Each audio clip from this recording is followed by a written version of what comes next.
GB News is here to be optimistic and positive about the future. It's real kind of dynamic and flowing, with the audience very much at the heart of it, like a big family.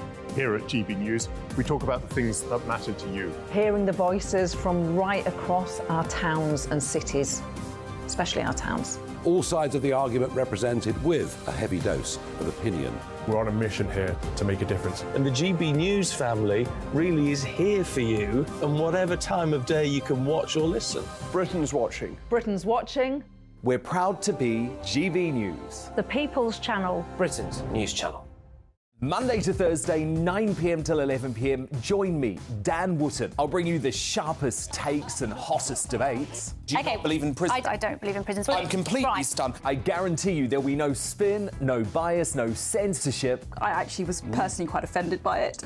And no reason to go to bed. So I guess they've always been quite woke. That's Dan Wootton tonight on TV, radio and online. Monday to Thursday from 9 p.m. till 11 p.m. on GB News. The People's Channel, Britain's news channel.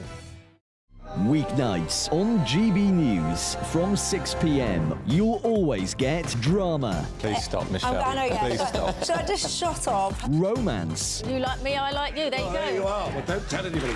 Adventure. Etc. That's the whole point. And action. Sergeant, the big green, my superstar panel that are already at it. They're fighting. It's going to be quite a show. Only on GB News. Britain's watching. In a world of dull and predictable radio and TV shows.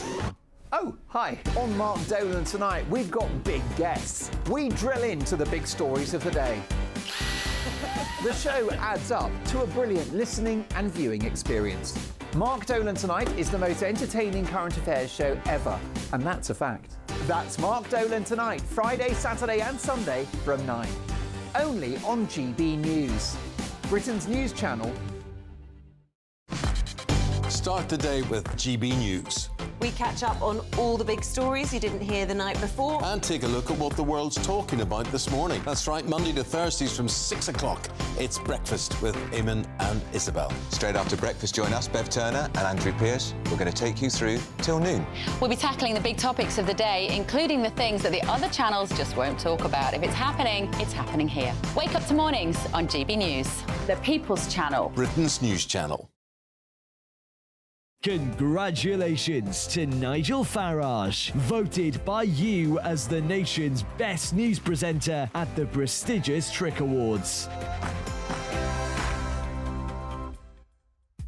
It's 3 p.m, it's Patrick Christys, it's GB News, and it is all action today. The Lords have ripped the teeth out of the illegal migration bill yet again, despite us having a record month. I am looking at the changes that they want to make to the illegal migration bill, and I am asking whether or not it is time to just abolish the House of Lords. In other news, we're also going to be talking about this as well. Is ULEZ daylight robbery? It's in the High Court today. Now, this is not just a London story. Mark my words, ULEZ charges are coming to a town and city near you. And you want to keep your eyes and ears on this court case because the result, frankly, will determine whether or not you can afford to drive anywhere. Get a load of this. Not going to let this one go. Absolutely not. Did Keir Starmer lie about his relationship with Sue Gray? Are we living in some kind of weird double standards reality now in politics and in the media? And yes, we're also going to be talking about this. So pretty much every major high street bank has signed up to the Stonewall Charter, OK? Now, this is very concerning in light of what we're seeing happening with people like Nigel Farage and our Don't Kill Cash campaign as well.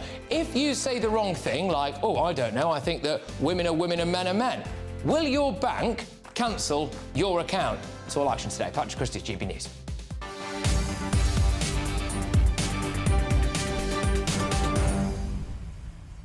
Yeah, GB Views at gbnews.com. A heck of a lot to get stuck into. I'm also going to be talking about a new campaign to end veteran homelessness and whether or not we've actually been too nice when it comes to our refugee policy. Why? Well, because now we're about to have thousands of Afghans with nowhere to live. So, you know, why on earth did we decide to let them in the first place? GB Views at gbnews.com. Headlines now.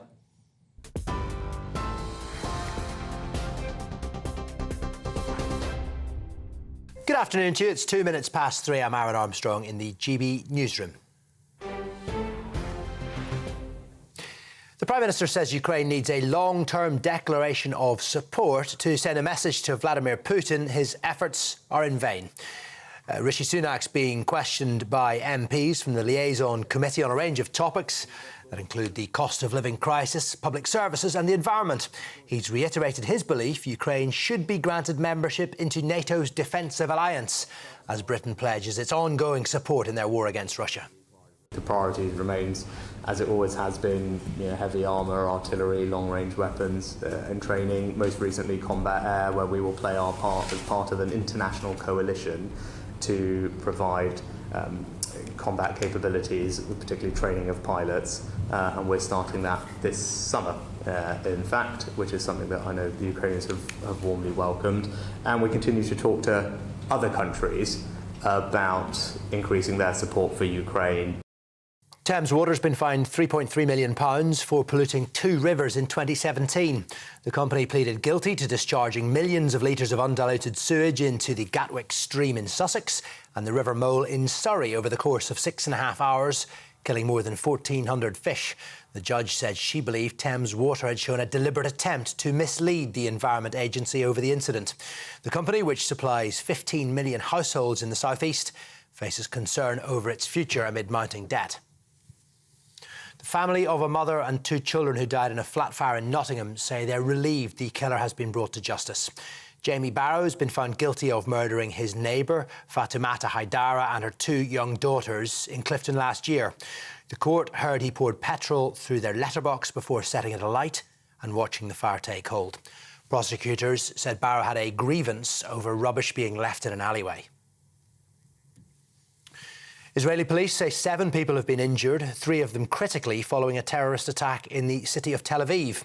They say a Palestinian man from the West Bank drove into crowds and then tried to stab pedestrians before being shot dead by an armed member of the public.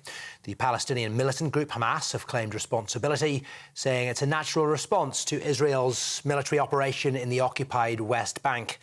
10 people, including 4 teenagers, have been killed after raids by Israeli forces in the Jenin refugee camp. A spokesman for the Israeli police says the ramming incident took place outside a busy shopping centre.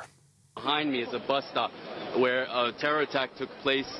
Individual rammed his car into civilians in a populated area of Tel Aviv, managing to injure 7 civilians. He got out of his vehicle and began trying to stab the civilians that were around him. Luckily, there was an individual, a civilian, who was armed, and he managed to neutralize this terrorist. The average rate for a 5-year fixed mortgage deal has now moved above 6%. The number of deals on the market's also dropped, driving up costs for homeowners. It comes as the UK's 4 major banks have been summoned to a meeting with the financial watchdog over allegations of profiteering. The FCA will question bosses from HSBC, NatWest, Lloyds and Barclays over concerns that saving rates are lagging behind the soaring cost of mortgages by around 4%. A Shadow Chief Secretary to the Treasury, Pat McFadden, says many families are struggling to make the payments. It's very concerning, and it's like rolling financial thunder, this. The rates are going up and up, particularly over the past month or so, and every month there's about 200,000 more people coming off a 2 or a 5-year fixed rate. It might have been fixed in the past at something like 2%. And they're now coming on to the kind of rates that you've just quoted. It's going to cost families hundreds of pounds a month when they renew these deals. Teachers' unions are calling on the government to release the pay recommendations made by an independent body. NEU members in England will stage fresh strikes this week on Wednesday and Friday over the ongoing pay dispute. All 4 education unions rejected the government's latest offer of £1,000 and a 4.5% pay rise. Meta, the company that owns Facebook, is launching a new app to rival Twitter. Threads, which will be linked to Instagram, is described as a text-based conversation app, which appears to closely resemble its main competitor. It's the latest chapter in the rivalry between the Facebook boss Mark Zuckerberg and Elon Musk, who bought Twitter in October. Twitter recently announced that unverified users, that's those who don't pay, will be limited to reading 600 posts per day.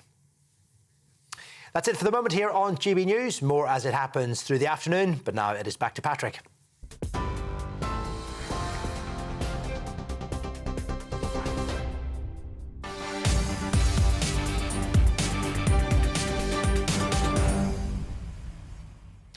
The House of Lords is full of silly old duffers who are so far removed from the will of the people they're actively ruining Britain. Yesterday, the Lords ripped the teeth out of the illegal migration bill, showing just how utterly out of touch they really are. They voted to allow a court of tribunal to block or delay deporting people. They voted to allow people pretending to be gay to just continue to game the system and claim that they will be persecuted in their own country. It is, of course, an incredibly difficult thing to prove that somebody is gay, as, ironically, quite a few members of the House of Lords may well be aware.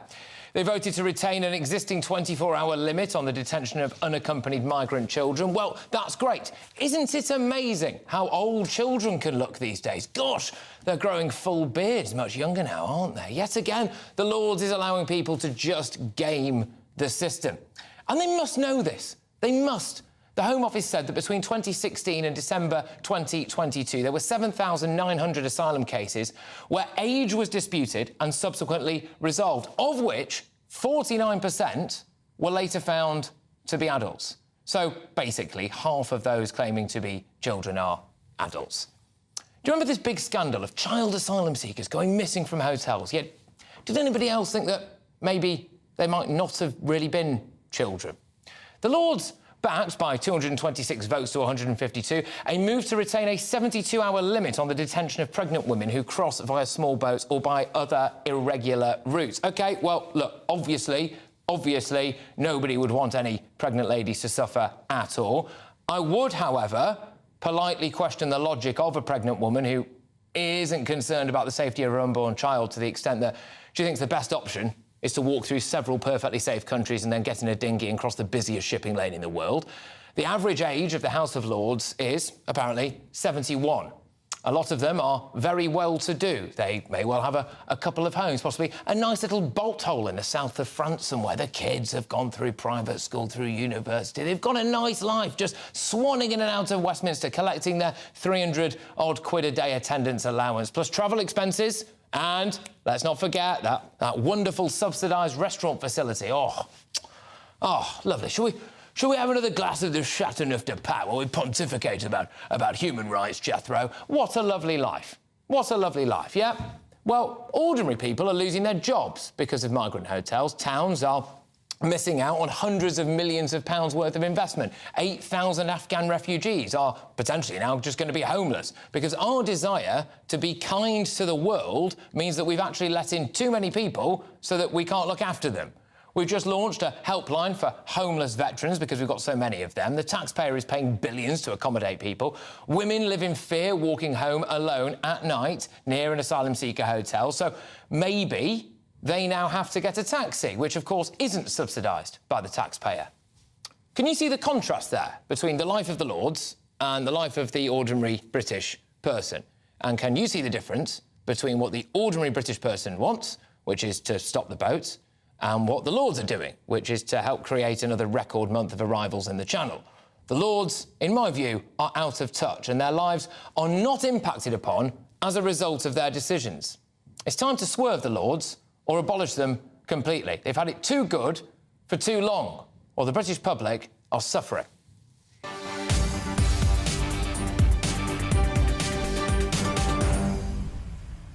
Well, that's what I think, anyway. GBviews at gbnews.com. Get them coming in thick and fast. And coupled with the Court of Appeals blocking the Rwanda policy, it is, of course, another blow for Rishi Sunak and his increasingly ambitious pledge to stop the boat. I am joined now by Jeremy Hutton from Migration Watch. Jeremy, thank you very, very much. I think it's absolutely scandalous what's been going on in the Lords. There's even talk of the Archbishop of Canterbury now wanting us to sign up to some giant, great big global refugee programme. Are they just massively out of touch with the will of the people, do you think? Yes, I think that's without a doubt. Too many people in the House of Lords care more about how they're seen on the international stage and how the UK is similar to other countries they like, such as, say, Macron's government or Joe Biden's government, rather than trying to actually fix problems that the British people want them to fix. And of course, these people aren't actually elected to do this.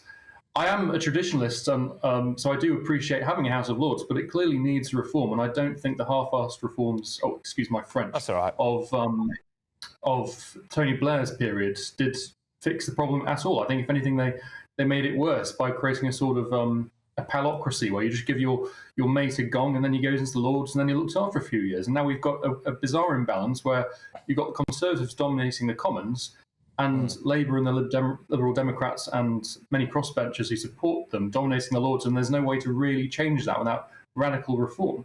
And it's not working for the government. I mean, I think we've actually expected things to get to this point for quite a while. We always thought the legal migration bill was going to hit the buffers in the Lords, and so it's come to be. Yeah, but there has to be a limit to this. And by my sums here, there are 263 Tories and 511 non-Tories in the Lords. Not all of those Tories, one would imagine, would agree with this illegal migration bill as well. So you have to factor that in. But there appears to be a bigger discrepancy now than arguably I've ever seen, apart from, of course, when it came to Brexit, between the will of the British people and where they are at on an issue, like illegal immigration, like the amount of expenditure that we're doing, like stopping the boats, and what the House of Lords are trying to do. And I fear that it's gone beyond legislative scrutiny and it's just moved towards rampant ideology that is so out of kilter. And their lives, I refuse to believe that their lives are as touched by this as, for example, the people in that hotel that's now an asylum seeker hotel in Wales. 95 of them just got served their notice. What are they going to do? And the Lords isn't really offering any solutions. If anything, like the Archbishop of Canterbury, I mean, he actually maybe wants to make things worse by accepting more people. I agree with you. When you look at a lot of these amendments individually, they're not, they're probably ones the government could put up with. But when you take them all together, it does almost seem like there's been a concerted plan to disable the bill at every juncture and create all sorts of different ways in which it can be abused by people trying to enter the UK illegally. The funny situation we have now, of course, is that the small boats bill is quite a radical piece of legislation, and in usual circumstances that would have been in a party's manifesto, and so we would have had a chance to endorse it at a general election. Now, of course, we've had such political turmoil since 2019 that hasn't happened, and so the Lords have there's usually a convention whereby they will endorse things that the government had the people vote for, and because of this turmoil, that's not happened, so they're intervening at every single point they can to stop it. I seriously think that Rishi is being backed into a corner here where he is going to, at some point, going to have to just say, OK, I am putting this bill in this specific form to the nation to go and vote on it, because otherwise it's going to keep getting knocked around like a game of kind of old duffers ping pong in the House of Lords. Let's just have a look at some of these things that they want to change. I mean, this gets me, right? So they voted to retain an existing 24-hour limit on the detention of unaccompanied migrant children. OK, fine, but they must know, they must know that at least 50% of people coming across the channel claiming to be children, and this is according to the Home Office, 49%, but let's be honest with ourselves here, are adults. And by limiting the amount of time that these people can be detained to presumably find out a little bit about them, you're then releasing them off into asylum seeker hotels, etc., then these people can abscond. Or, in fact, it is dangerous, frankly, for the other children, genuine children who might already be in there, to have a load of these kind of virulent young teenage men in there with them. I mean, they must know that that is just a way of people gaming the system. Absolutely. It's I think they're trying to go for death by 1,000 cuts, steadily whittling away the will of the government to actually put its legislative time into this, because unfortunately with the Court of Appeal defeat as well, and then waiting for a Supreme Court hearing, and then maybe a European Convention on Human Rights hearing as well, at some point the government's going to think, OK, is this worth our time, or should we just bench it, essentially, and focus on things that we can hope to win votes on? Because at this rate, they're not going to actually get this passed and getting flights off to Rwanda before the next election. It's just all taking far too long. And I think that's exactly what the Lords and the opposition want to do. They just want to keep kicking the can down the road. Except what they haven't considered, is that if they keep kicking the can down the road, they're the ones that are going to have to deal with this. Yeah. The small boats problem isn't going to go away, and the opposition solution isn't one that I think will actually solve it or reduce it at all.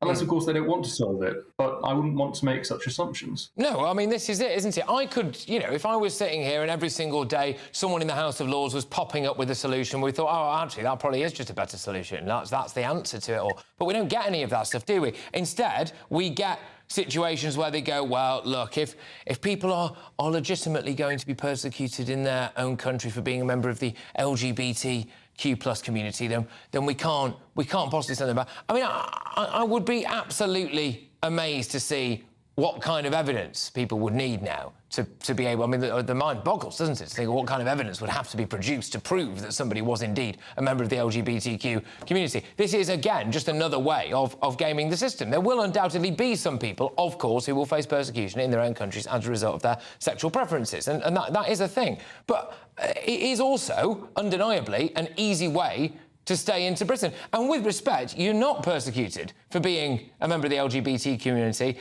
in any of the countries you've had to wander through before you've got on a dinghy and crossed the busiest shipping lane in the world and found yourself in Britain. Absolutely. The interesting thing about that LGBT amendment is also that it's, if I'm understanding correctly, it would stop the government from sending people who are LGBT to Rwanda. And so, of course, completely derailing the plan, because then you've suddenly got, as you've been saying, a giant incentive to claim to be LGBT. Yeah. Though it's, I mean, on its own, you can see the logic for the Lords to endorse this, but I would question how many people on the small boats coming into England do fit that description. Yeah. How many people would actually legitimately be suffering persecution, and how many, like you saying, would just be, well, pulling a fast one? Yeah, indeed. Look, Jeremy, thank you very, very, very much. It's always great to have you on the show, especially at the top of it. Jeremy Hudson there from Migration Watch. Loads of emails coming in, gbviews@gbnews.com. People calling on us to start another petition in order to see if we can abolish the House of Lords. Look, we've already got one on the go at the minute. It is, of course, the Don't Kill Cash petition. I'll be talking about that in just a second. But more on that initial story about the House of Lords ripping the teeth out of the illegal migration bill on our website, which is gbnews.com. Yes, it is still the fastest-growing national news website in the country. All the best analysis, big opinion, and the latest breaking news. Well, right on cue. As many of you already know, GB News is campaigning to stop the UK becoming a cashless society. The campaign is called Don't Kill Cash, and it's proving to be hugely popular. So we launched it less than 24 hours ago, and it's already got, flipping heck, it's already got more than 60,000 people who have signed it. That's great stuff. More and more retailers are choosing to only accept card payments, and vulnerable people who rely on cash are increasingly being left behind. A massive 5.4 million adults still rely on cash, and it's used in 6 billion transactions every single year. Strong vested interests, however, are pushing for it to be permanently replaced by debit and credit cards and other electronic payments. That puts all the power in the hands of banks. It also leaves it wide open for online fraudsters, online scammers, and it means that people, like the elderly, in many cases, excluded from society, and we cannot have that. We're calling on the government to introduce legislation committing to protect the legal status of cash as legal tender and as a widely accepted means of payment in the UK until at least 2050. So we have set up a petition to prevent a cashless society. It's going down an absolute storm at the moment, so thank you very much, everybody who's been signing it. It's on our website, which is gbnews.com/cash, so you can access it there. Or, if you've got a smartphone, you'll be seeing what's on your screens right now if you're watching us on the telly. You just hold your smartphone over that QR code, which is on your screen right now. It will take you straight to the petition.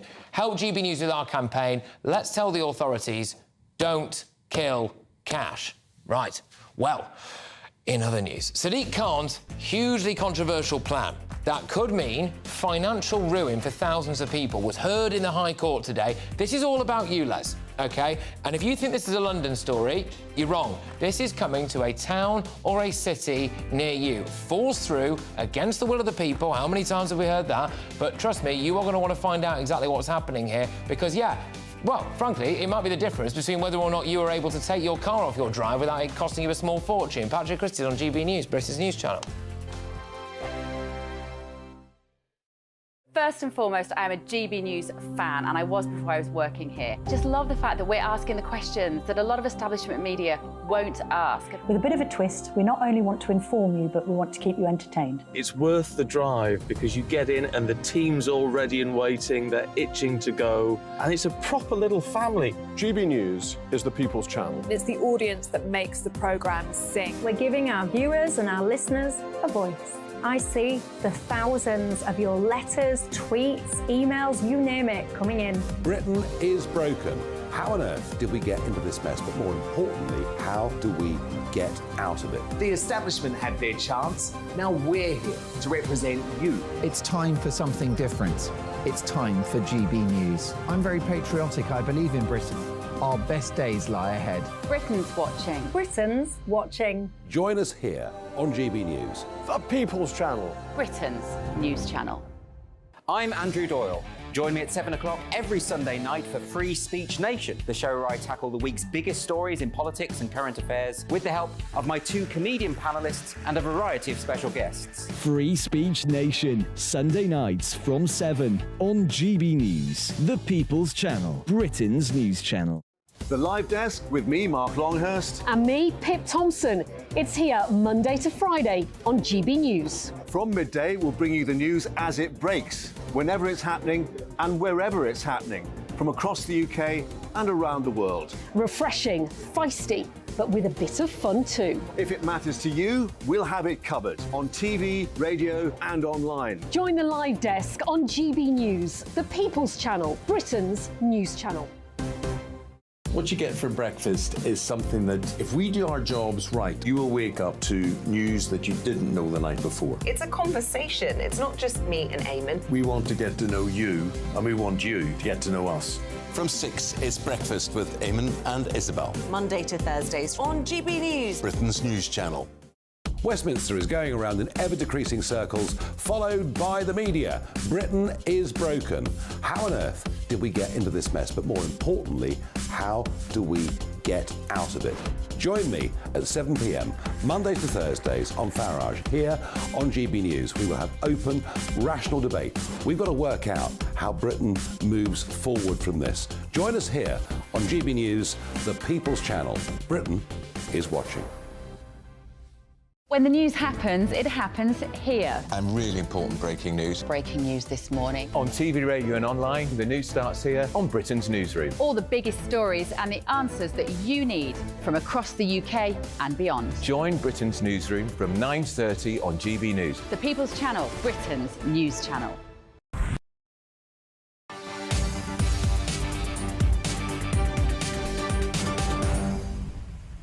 Well, in just a few moments' time, I will talk about allegations that Keir Starmer, get this, lied about the appointment of Sue Gray. Oh, God, can you imagine? That's shocking. Can you imagine? Anyway, and there's more on banks shutting customers' accounts as it emerges that so many of the banks have signed up to a scheme run by controversial charity Stonewall, which opens up a whole other can of worms, doesn't it? If you decide that you want to tweet something about a woman being a woman and a man being a man, well, would you now be against the bank's values? And would they have just cause to shut your account down? More on that shortly. But this is also big. It's a huge day for the thousands and thousands of families who will face financial ruin down to one of Sadiq Khan's most controversial policies. But this story doesn't just affect London, as I was saying earlier. If Khan wins this one, it could change the life of millions of people all over the UK. The Mayor of London's plan to extend the capital's ultra-low emission zone would see motorists charge £12.50 a day if their vehicles don't meet the required emissions standards. And if Khan's scheme survives a legal challenge in the High Court, you can be sure that councils right across the country will follow suit. In fact, I know a lot of people who've already started getting letters about it. In fact, other clean air schemes with daily charges for non-compliant vehicles have already been implemented across the country. Let's take a look at some of them, shall we? Drivers in Bath, or Bath if you're from down south, are paying £9 a day. Driving into Birmingham's clean air zone, which I'm assuming is a slight oxymoron there, costs £8. Bristol's daily cost is £9. And as I just said, driving through London's inner city, which is actually quite large, will set you back £12.50. I am joined now by Councillor Matt Furness, who's Surrey Council's Cabinet Member for Transport, Infrastructure and Growth. Great to have you on the show. Thank you very, very much. Why are you opposed to this? So we're mainly opposed because Sadiq Khan hasn't provided any mitigation for Surrey residents. So effectively, Surrey residents will be paying a tax in order to go about their daily business, whether it's education, medical appointments or work, to cross the border into London. but see none of the benefits. So we've been really pushing for an extension of the scrappage scheme, improved bus and train offer, as well as exemptions for sort of key workers, as well as people who are attending hospital or medical appointments across the border. To date, we've had no contact from the Mayor's office, but better late than never, TfL have offered us a meeting in 2 weeks' time. OK, all right, but this is also about an expansion, isn't it, really? And it's gone from being people right in a city centre where the roads weren't necessarily designed for the level of human population that we have now and the level of traffic. You can just about see a justification there to an extent. But we're talking about very leafy suburbs here where if you essentially took your car off the driveway and maybe drove it a few miles, you would end up being charged £12.50 a day, which is surprising, to say the least, isn't it? And I think that's what it's about for me, because other areas now, people living, say, just outside Greater Manchester, for example, or again outside Birmingham, Liverpool, take your pick, will think, well, this won't affect me. Well, it could, actually, couldn't it? Absolutely, yes. And that's actually where we've joined in with the other London boroughs in order to challenge this. We do know that the Mayor of London has underestimated the number of people that will be affected by this with their non-compliant cars.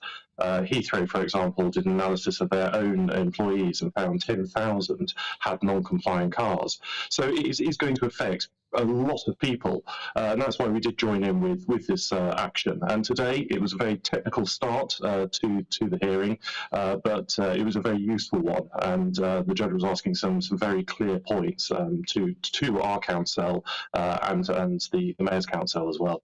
OK, but look, what has the public reaction been like to expanding ULEZ? You read mixed reports on this, and I've got some in front of me now. Nearly twice as many Londoners support the expansion of ULEZ as don't. But then I read some other ones that go, well, this survey was, he'd already bought the cameras for it or something like that before he'd actually consulted anyone. So basically they'd already decided that they were going to do it anyway before they actually asked people whether or not they thought it was a good idea. I mean, what has Sadiq Khan's reaction been like to the public when it comes to whether or not they want this stuff?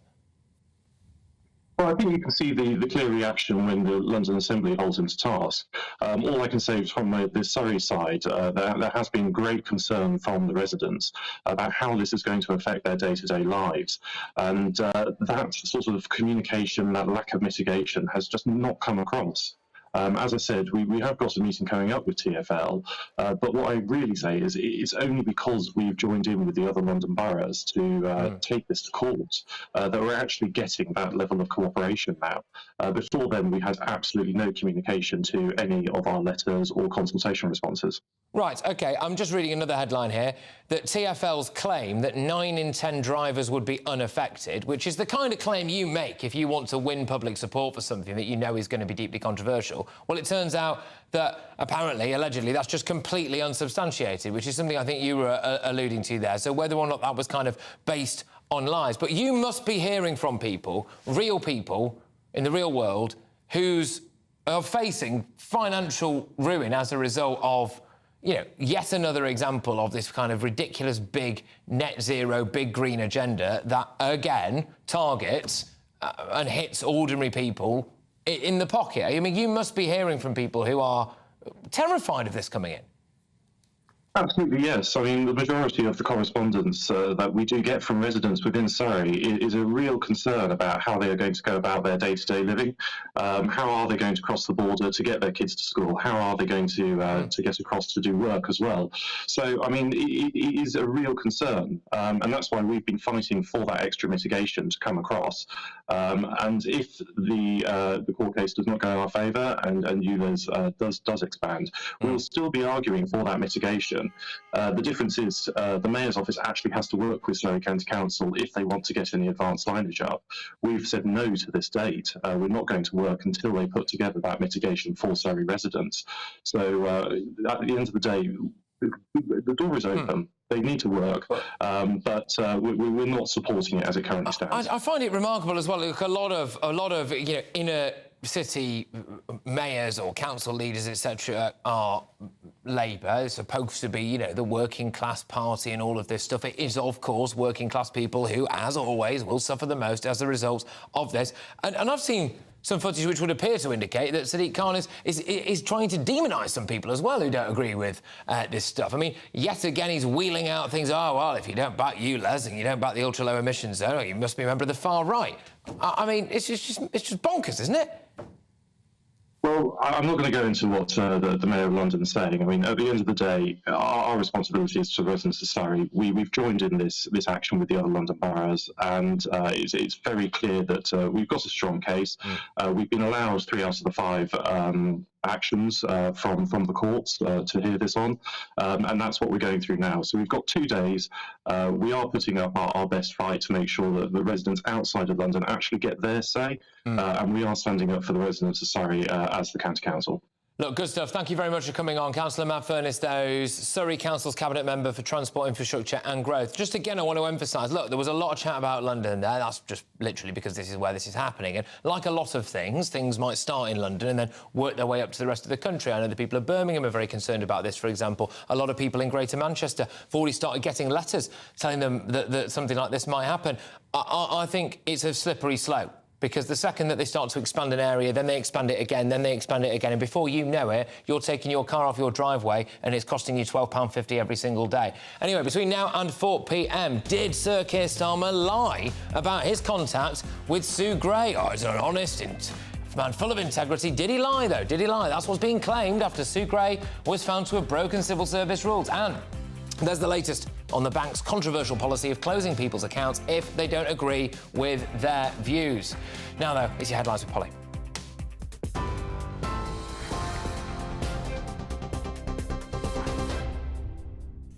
Patrick, thank you. The headlines this hour. The Prime Minister says Ukraine needs a long-term declaration of support to send a message to Vladimir Putin that Russia's invasion will amount to nothing. Rishi Sunak has been questioned today by MPs from the Liaison Committee on a range of topics, including Ukraine, the cost of living, public services and the environment. He has reiterated his belief that Ukraine should be granted membership of NATO as Britain pledges its ongoing support in its fight against Russia. Thames Water has been fined £3.3 million for polluting 2 rivers back in 2017. The company pleaded guilty, admitting to discharging millions of litres of undiluted sewage into the Gatwick stream in Sussex and the River Mole in Surrey over the course of 6.5 hours. It killed more than 1,400 fish. The judge said she believed Thames Water had also demonstrated a deliberate attempt to mislead the Environment Agency over the incident. The average rate for a 5-year fixed-rate mortgage deal has now moved above 6%. That's after the UK's 4 major banks were summoned to a meeting with the financial watchdog over allegations of profiteering. The FCA will question the bosses of HSBC, NatWest, Lloyds and Barclays over concerns that savings rates are lagging behind the soaring cost of mortgages by around 4%. Now, a new site called Threads, which is going to be linked to Instagram, is described as a text-based conversation app. It appears to closely resemble its main competitor, i.e. Twitter. It's the latest chapter in the rivalry between Facebook boss Mark Zuckerberg and Elon Musk, who bought Twitter in October. Twitter recently announced that unverified users, those who don't pay, will be limited to seeing 600 posts every day. More on all those stories, head to our website, gbnews.com.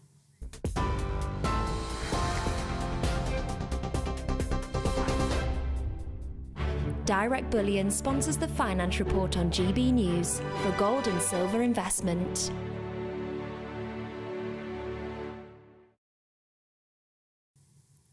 The pound today buying you $1.2729 and €1.1678 euros. The price of gold, £1,515 and 2 pence an ounce. And the FTSE 100 is at 7,525 points. Direct Bullion sponsors the Finance Report on GB News for gold and silver investment.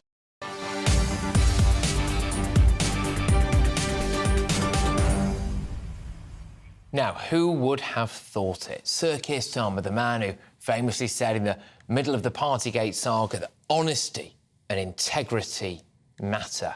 is today accused of lying. The Labour leader said in March that there was nothing improper in his dealings with Sue Gray before she quit her senior civil service job to become Starmer's Chief of Staff. But a Cabinet Office investigation has now found that Gray broke civil service rules as a result of the undeclared contact between her and the Labour Party. I am joined now by a lecturer in British politics at the University of Liverpool. It's Dr David Jeffrey. Dr David, always a pleasure, my good man. Do you think he lied then? I think he probably avoided the full truth. I suspect that he's chosen his words very carefully, as a former lawyer would do, so he can't get into a formal issue here. So he's probably been very selective with the way he's described what happened. Do you think that's good enough for a bloke who, you know, has prided himself, hasn't he, on honesty and integrity? And if, as indeed, you know, the result has now been, as a result of a Cabinet Office investigation, that Gray broke civil service rules as a result of undeclared contact between her and the Labour Party. I mean, the other side to that undeclared contact is the Labour Party, isn't it? And that is led by Keir Starmer. Yeah, I think you're right. I think for someone who's putting forward an image of being trustworthy and honest with the public, then it is an issue where he's found to have misled people, or at least is trying to cloud what actually happened. And it's also not good from, you know, the civil service perspective, because obviously Sue Gray had a hugely politically important role in what she was doing. And of course, it does look quite dodgy, really, if she's gone straight from the civil service, where she was investigating the Conservative Prime Minister, into working for the Labour Party. And that's simply an area where we need a lot more transparency. Do you think the public is just being asked to accept certain things that are a little bit Orwellian, in the sense of, OK, there was the Boris Johnson Partygate stuff. I mean, that went on and on and on, and there's been a conclusion to that. And, you know, all of this talk about morals and integrity, then we're being asked to accept that the civil service really is this completely impartial bastion of good in the world. And I think you just realise that, well, here is something that, to me, would scream the potential for deceit and deception and dishonesty, and certainly the potential for something not being particularly impartial, and there also maybe being an influence on the judgment of the Prime Minister, the former Prime Minister that everyone was sticking it to for ages. And, I mean, this isn't getting anything like the kind of media attention that the Partygate stuff got, is it? No, it's not. And I think it's part of a broader problem we have as a country, where we tell ourselves these stories, these narratives that actually aren't true. So things like our civil services, the Rolls-Royce of civil services, right, that they're the best in the world, that our healthcare system is brilliant, it's amazing, and everybody wants to copy it. Or things like our economy is rip-roaring, it's a success, we're one of the strongest economies in the world, when we're in a weakening position yearly. I mean, we as a country, I think, need to just take a serious look at how we actually govern ourselves. And because we're telling these things that just simply aren't true. No, indeed. I mean, look, what now for Keir Starmer? Because depressingly, I just don't really think this is going to have any impact whatsoever. Sue Gray's going to carry on. She's going to be a Chief of Staff. She'll probably be quite a good Chief of Staff. Keir Starmer will continue to hurtle towards Downing Street at some point, I would imagine. I mean, it is amazing how perception sticks in one case and then not in another, really, isn't it? Well, yeah, our politics is basically a two-party adversarial system, and the key isn't that you yourself as a party have to be brilliant, you just have to be better than the rivals, right? And so the Conservatives' kind of melodrama since the last 2 years or so has tainted their brand so much that Labour could do much worse stuff than this Sue Gray incident, and still be seen as a party that's trusted more. It's the same in 2019, right? This idea that Boris Johnson was universally popular. Going into the election, he had approval ratings of -12. It was just that Corbyn was just disliked by everybody. So you don't have to be brilliant, you just have to be better than the opposition party, really. And that's what Keir Starmer has done quite skillfully. Is there any way this will stick, though? You know, is there any way that in the minds of the British public this will stick? Because, you know, with Boris Johnson, what eventually happened with that incredible drip of information, some of it true, some of it not, that was splashed across the media, was eventually that got at Tories who used to like Boris. That got at enough people who eventually went, right, look, enough of this now. I have now changed my opinion of this man and I want him out, which is partly, in the end, what really did for him. Whereas I wonder whether or not that's going to happen with Keir Starmer. Is this actually going to, in any way, shape or form, even if it turns out he categorically lied about this, which no doubt he would deny, even if he did turn out that he categorically lied, even though the Cabinet Office has found that there was a massive problem with Sue Gray, is this actually going to sway any Labour voters or any voters out there? No, I think this will not even touch the surface of public opinion. I mean, look at the type of things Alistair Campbell got away with for years as Tony Blair's kind of second in command, right? Or Gordon Brown being able to throw phones across the office. These things don't stick, really, because they're beyond what the day-to-day of politics that people actually care about. And when the issues that are facing the country are so big, right, the economy, the health service, immigration, this is a non-story that, you know, political geeks like us like to talk about, but it won't move. I like to, because I feel a slight burning sense of injustice that there's not, because you could make loads of this. You could. I mean, obviously we're talking about it now and all of that, but if the media really wanted to, they could go absolutely massive on this and make Keir Starmer's life very, very uncomfortable. But of course they're not going to do that. Look, thank you very, very much. I really do enjoy our chats. Dr. David Jeffrey there, who is lecturer in British politics at the University of Liverpool, just filling in on the latest from Sue Gray. Right. Why have so many high street banks signed up to a diversity scheme run by a discredited charity, Stonewall? And is this going to be the next phase in the old cancellation of banks? If you think that women are women and men are men, you have contravened a bank's policy and they can close your account. Can that really be true? Patrick Christys on GB News, Britain's news channel. Like all families, we have arguments every now and then, but actually we agree on what the mission of GB News is, and that's the most fundamentally important thing. GB News provides the kind of platform that lets all voices be heard. We don't hold back. We're free to say what we really think. Just because some people who live in a tiny little Westminster bubble think that their particular story is important, that's not the most important story for me. And often they will be difficult stories, stories that you won't find on the establishment media. Because what people think in the north of England may be very different to what they're thinking in their home counties. We're going to carry on telling the world what life is really like for households up and down the UK. We love to be in your car, in your kitchen as you're having your breakfast. Whatever you're doing, you are part of the show. If it matters to you, it matters to us.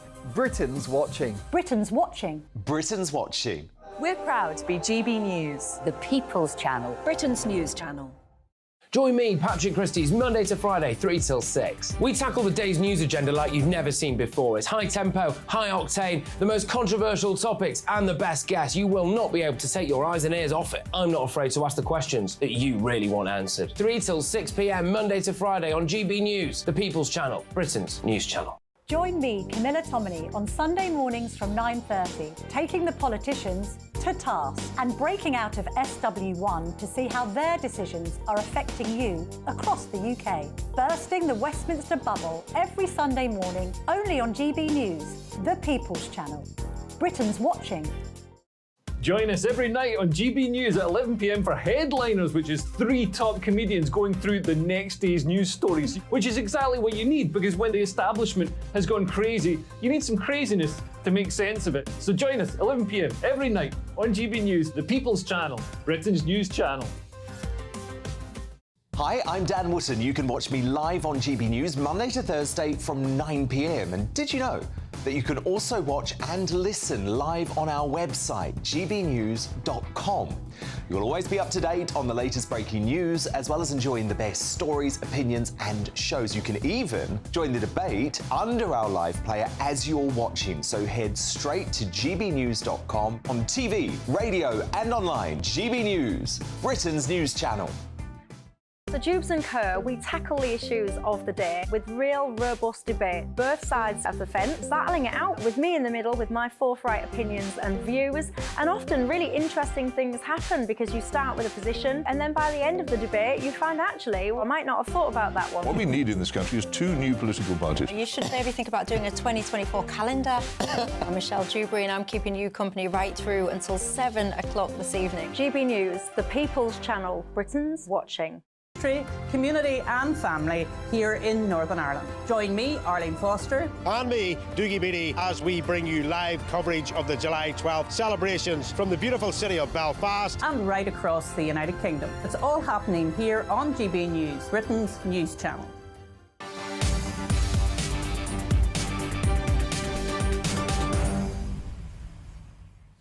Yes, OK, so lots going about today. In just a few minutes, I will have some big news about my fundraising drive for a mental health charity, Mind. Thank you very much again, everybody who's donated. JustGiving.com/fundraising/challenge Christys. And at 4 o'clock, I will talk about another subject that means a heck of a lot to me.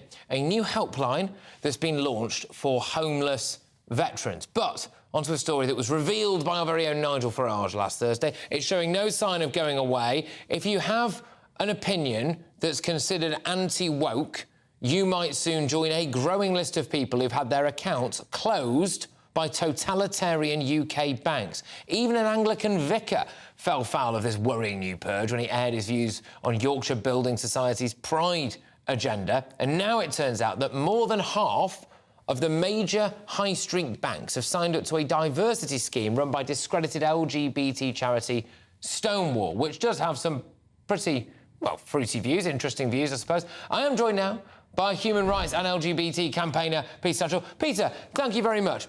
Are you concerned that banks could use this as a way of going, well, you have contravened our ethical code and therefore we don't want you to bank with us anymore? Well, as you know, I disagree with Nigel Farage on many issues, but it is absolutely outrageous that his bank account has been closed. And this idea that banks should be acting as censors to close accounts of people whose opinions they disagree with, that is totally unacceptable. And it's yet another example of the way in which banks are unaccountable. And the Financial Conduct Authority has failed to regulate them because no one, whatever their opinion, providing it's lawful and not inciting violence, no one should have their bank account closed. And I don't know, I mean, I'll ask you, I suppose, to find out what you think, but as an LGBT campaigner who I think it's fair to say, Peter, is relatively positive about Stonewall and everything that they say or do, really, I would potentially be quite worried that banks might use Stonewall for quite nefarious reasons to, like I said, go, well, you don't share our values, and therefore that could be an excuse for them to shut your bank account down, which I don't really think anyone who supports Stonewall would really want, would they? No, of course not. And Stonewall has no involvement whatsoever in banking operations. It doesn't seek to influence banking policy. It simply provides workplace advice on how to make workplaces safer and more comfortable for LGBT plus employees. And most of the work it does is about discrimination issues, harassment issues that everybody would agree are unacceptable in the workplace. This report that you reference, they've only cited 3 examples of people who've had their bank accounts closed. And even in those cases, it's not actually proven that they were closed because of their political beliefs. I mean, it may be the case, but it's not been proven. It's because they won't tell you said that we have closed their account because of their political views. No, exactly.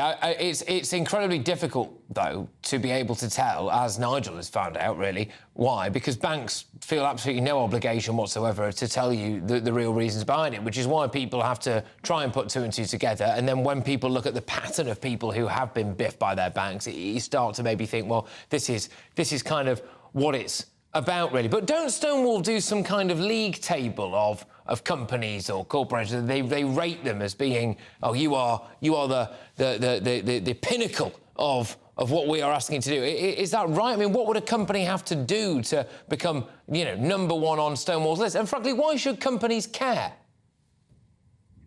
Well, the companies care because Stonewall's advice has actually helped them be better companies, get more out of their employees, and create better harmony in the workplace.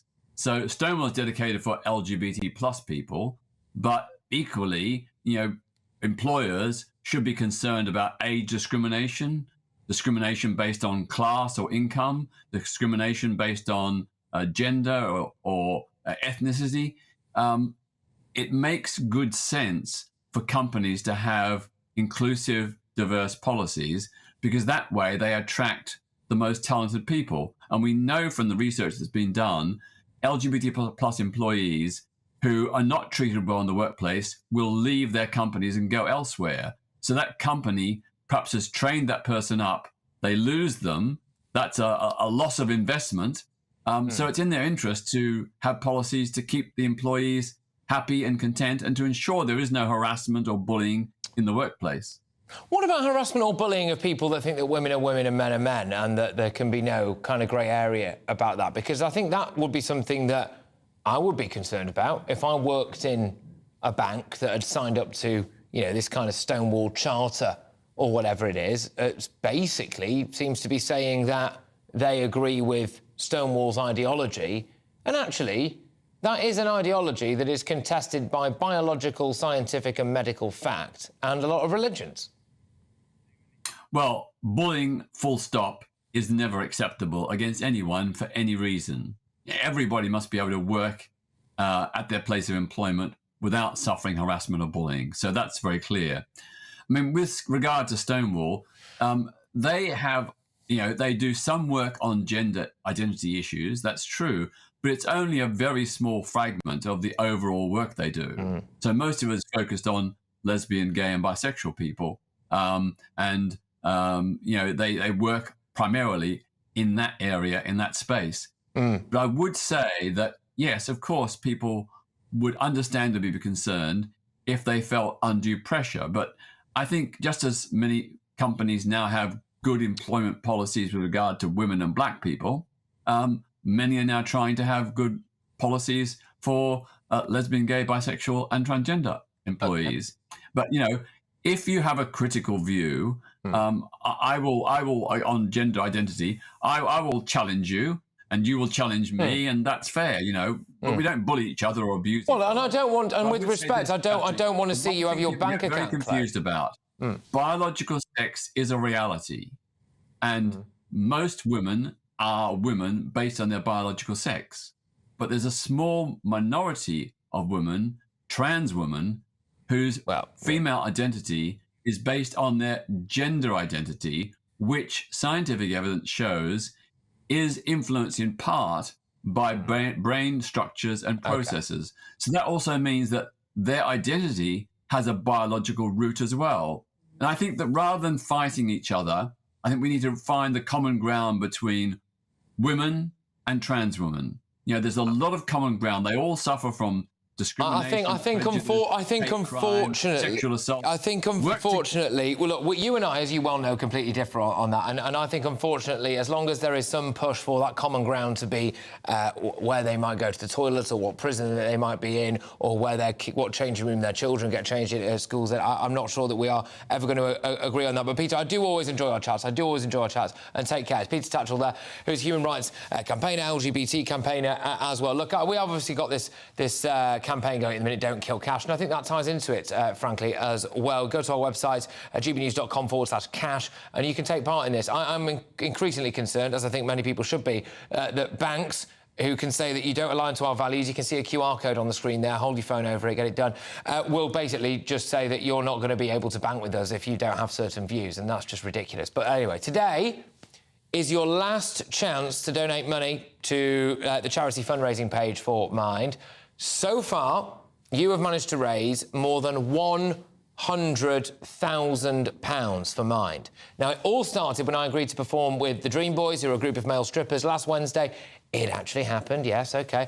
I did do 3 routines on the night. One of them was a solo, and I've been raising money for a cause that is very, very, very close to my heart. And I'm delighted to say that we have now raised £100,792, which is unbelievable, especially in the middle of a cost of living crisis.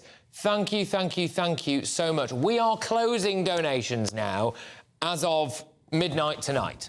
So justgiving.com/fundraising/challenge Christys, and that money will go towards saving many people's lives, so thank you very much. But in the next hour, there is great news for many brave veterans across the country. A dedicated helpline has been launched specifically for homeless military heroes. I'll be talking to you all about that when I come back. Patrick Christys on GB News, Britain's news channel.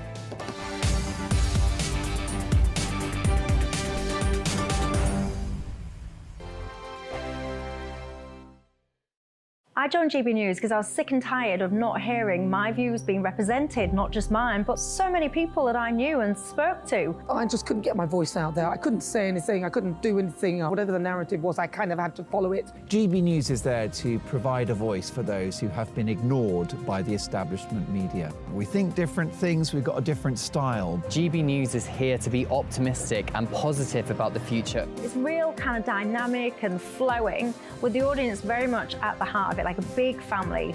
Here at GB News, we talk about the things that matter to you. Hearing the voices from right across our towns and cities, especially our towns. All sides of the argument represented with a heavy dose of opinion. We're on a mission here to make a difference. And the GB News family really is here for you, and whatever time of day you can watch or listen. Britain's watching. Britain's watching. We're proud to be GB News. The People's Channel. Britain's news channel. Monday to Thursday, 9 p.m. till 11 p.m. Join me, Dan Wootton. I'll bring you the sharpest takes and hottest debates. Do you not believe in prison? I don't believe in prisons. I'm completely stunned. I guarantee you there'll be no spin, no bias, no censorship. I actually was personally quite offended by it. And no reason to go to bed. So I guess they've always been quite woke. That's Dan Wootton tonight on TV, radio and online. Monday to Thursday from 9 p.m. till 11 p.m. on GB News. The People's Channel, Britain's news channel. Weeknights on GB News from 6 p.m. You'll always get drama. Please stop, Michelle. I know, yeah. Please stop. Should I just shut up? Romance. You like me, I like you. There you go. There you are. Well, don't tell anybody. Adventure. Etc. That's the whole point. But and action. Sergeant, the big read, my superstar panel, they're already at it. They're fighting. It's going to be quite a show. Only on GB News. Britain's watching. In a world of dull and predictable radio and TV shows. Oh, hi. On Mark Dolan tonight, we've got big guests. We drill into the big stories of the day. The show adds up to a brilliant listening and viewing experience. Mark Dolan Tonight is the most entertaining current affairs show ever, and that's a fact. That's Mark Dolan Tonight, Friday, Saturday and Sunday from 9. Only on GB News, Britain's news channel. Start the day with GB News. We catch up on all the big stories you didn't hear the night before. And take a look at what the world's talking about this morning. That's right, Monday to Thursdays from 6 o'clock. It's Breakfast with Eamon and Isabel. Straight after breakfast, join us, Bev Turner and Andrew Pearce. We're going to take you through till noon. We'll be tackling the big topics of the day, including the things that the other channels just won't talk about. If it's happening here. Wake up to mornings on GB News. The People's Channel. Britain's news channel.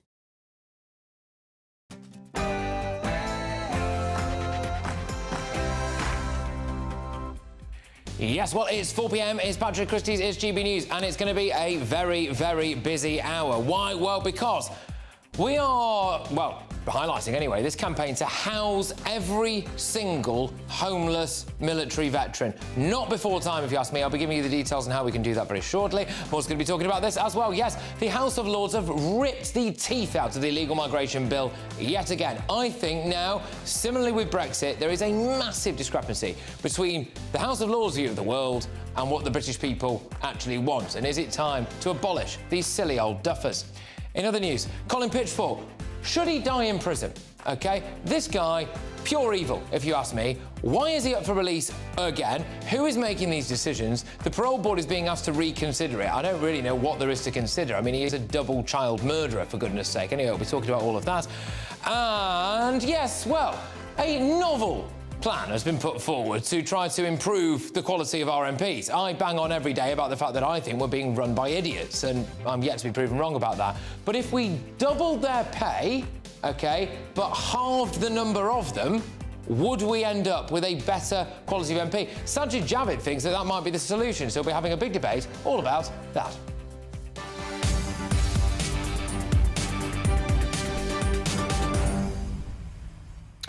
GBViews at gbnews.com. Loads on, as you've just heard there. Should we abolish the House of Lords? And what do you think about the idea of doubling MPs' pay, but crucially, halving the number of them? That would be quite a nice thing, wouldn't it? GBViews at gbnews.com. Don't you dare move, because it's Polly with your headlines.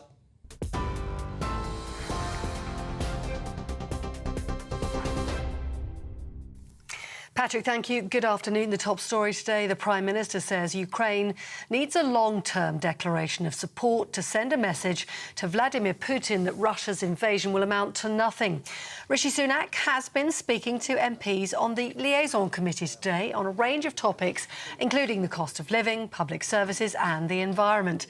He's reiterated his belief Ukraine should be granted membership of NATO as Britain pledges its ongoing support in Ukraine's fight against Russia. The priority remains, as it always has been, heavy armour, artillery, long-range weapons and training, most recently combat air, where we will play our part as part of an international coalition to provide combat capabilities, particularly training of pilots, and we're starting that this summer, in fact, which is something that I know the Ukrainians have warmly welcomed. And we continue to talk to other countries about increasing their support for Ukraine. Thames Water has been fined £3.3 million for polluting 2 rivers in 2017. The company pleaded guilty to discharging millions of litres of undiluted sewage into the Gatwick stream in Sussex and the River Mole in Surrey over the course of 6.5 hours. The incident killed more than 1,400 fish. The judge said she also believed Thames Water had shown a deliberate attempt to mislead the Environment Agency over the incident. The company, which supplies 15 million households in the southeast with water, faces concerns at the moment over its future amid mounting debt. The family of a mother and 2 children who died in a fire that ripped through a flat in Nottingham say they're relieved the killer has been brought to justice. Jamie Barrow has been found guilty of murdering his neighbour, Fatoumata Haidara, and her 2 young daughters last year. The court heard he poured petrol through their letterbox before setting it alight and watching the fire take hold. Prosecutors said Barrow had a grievance over rubbish being left in an alleyway. The average rate for a 5-year fixed-rate mortgage deal has now moved above 6%. The number of mortgage deals on the market has also dropped, driving up costs for home buyers and home owners. It comes as the UK's 4 major banks have been summoned to a meeting with the financial watchdog over allegations of profiteering, with savings rates lagging behind the cost of mortgages by around 4%. Shadow Chief Secretary to the Treasury, Pat McFadden, says families are struggling to meet their costs. It's very concerning, and it's like rolling financial thunder, this. The rates are going up and up, particularly over the past month or so, and every month there's about 200,000 more people coming off a 2 or a 5-year fixed rate. It might have been fixed in the past at something like 2%. And they're now coming on to the kind of rates that you've just quoted. It's going to cost families hundreds of pounds a month when they renew these deals. Teachers' unions are calling on the government to release recommendations on pay made by an independent body. NEU members in England are staging fresh strikes tomorrow and on Friday over their ongoing pay dispute. All 4 education unions rejected the government's latest offer of £1,000 lump sum and a 4.5% pay rise. Israel's police say 8 people have been injured, 3 of them critically, following a terrorist attack in the city of Tel Aviv. They say a Palestinian man from the West Bank drove into crowds and tried to stab pedestrians before being shot dead by an armed member of the public. The Palestinian militant group Hamas have claimed responsibility, saying it's a natural response to Israel's occupation of the occupied West Bank. 10 people, including 4 teenagers, were killed after a raid by Israeli forces in the Jenin refugee camp. Israel police say the ramming incident in Tel Aviv took place outside a busy shopping centre. Behind me is a bus stop where a terror attack took place. Individual rammed his car into civilians in a populated area of Tel Aviv, managing to injure 7 civilians. He got out of his vehicle and began trying to stab the civilians that were around him. Luckily, there was an individual, a civilian, who was armed, and he managed to neutralize this terrorist. Meta, the company that owns Facebook, is launching a new app to rival Twitter. It's called Threads and is described as a text-based conversation app that will also be linked to Instagram. It appears to closely resemble its main competitor, Twitter.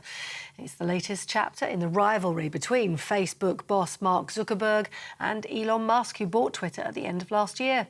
Twitter recently announced unverified users, in other words, those who don't pay a subscription, will be limited to reading 600 posts every day.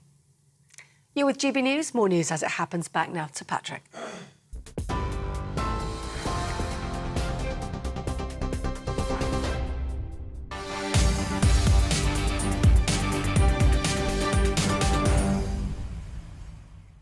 Well, there's loads of proper news, I suppose, on the agenda this hour. But I just wanted to start with this, so bear with me, if that's all right. As regular viewers and listeners to this show will know, I have been trying to raise money for the mental health charity Mind. The response has been absolutely astonishing, and as of right now, you wonderful people have donated more than £100,000. In the middle of a cost of living crisis, that is truly exceptional, and I want to thank you all from the very bottom of my heart for your generosity. Tonight, at midnight, donations will close, and we will reveal the final total, plus gift aid, tomorrow. But as we draw this campaign to a close, I want to be honest with you all about why this mental health cause means so much to me. I never really looked after my mental health. I've always taken a kind of crash-bang-wallop approach to life and been a bit happy-go-lucky, or at least that's what I thought, anyway. Like many people, I've had emotional, financial, personal ups and downs, big lows, big highs. I've also lost a very close friend to suicide a fair few years ago now. And one thing that became obvious to me reading the comments on the donations page is how many people, possibly most people, actually, have had some experience of suicide or crippling mental health issues. But something happened to me a few years ago that, frankly, I didn't really recover from until relatively recently.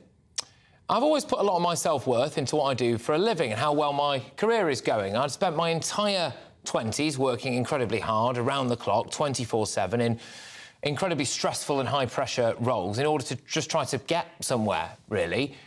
And that had a huge impact on my mental well-being as well as my relationships. And then when lockdown happened, I lost 3 jobs in a day. I went through a very messy breakup. I had to leave London.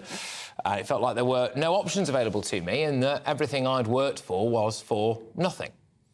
It also felt like there wasn't a way out. And I felt like a failure and that there was honestly no hope.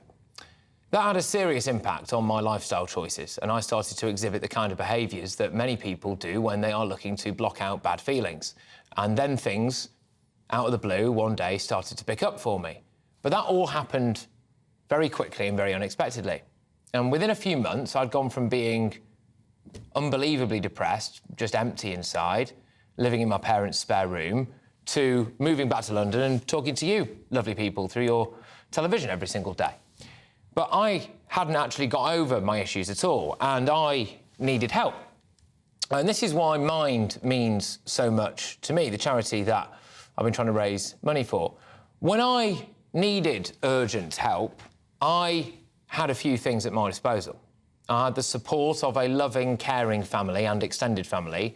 I had an incredibly supportive and devoted partner who is now my fiancé. And I will spend the rest of my life repaying all those people for the love that they showed to me. But crucially, I also had the financial resources to get urgent help. Now, without that combination of things, it is no exaggeration to say that I might not be here today. And I sit before you very, very comfortable in opening up about this because I am now, thankfully, completely fine. And frankly, that actually feels like a different lifetime ago. But I am acutely aware that many people, possibly most people in urgent crisis, do not have those things. If I hadn't have had those things, I possibly wouldn't be here now, and it breaks my heart to think about how many people must have taken their own lives because they couldn't access urgent care, or they didn't have family support or something like that. And this is where Mind comes in. Mind can help people who would otherwise have to wait for months on the NHS. It can give emergency advice and care. Now, money can't solve all the problems in life, but in this specific context, money, your donations, the money you have donated will save lives. Now, I am going to be very blunt about this. I'm not going to beat around the bush. Because you have donated anything from £2 to £2,000, fewer people will kill themselves. And I think that's pretty sweet. So thank you. And if people are watching this now and they are struggling and can't see a way out, it might not seem like it right now, but if you stay in the fight, then you have always got a puncher's chance. If you keep buying a ticket, you might just win the lottery one day. The sun will rise tomorrow. Things can always get better. People do love you, and you do have something to live for, so stick around, because it's nice having you here. JustGiving.com/fundraising/challenge Christys.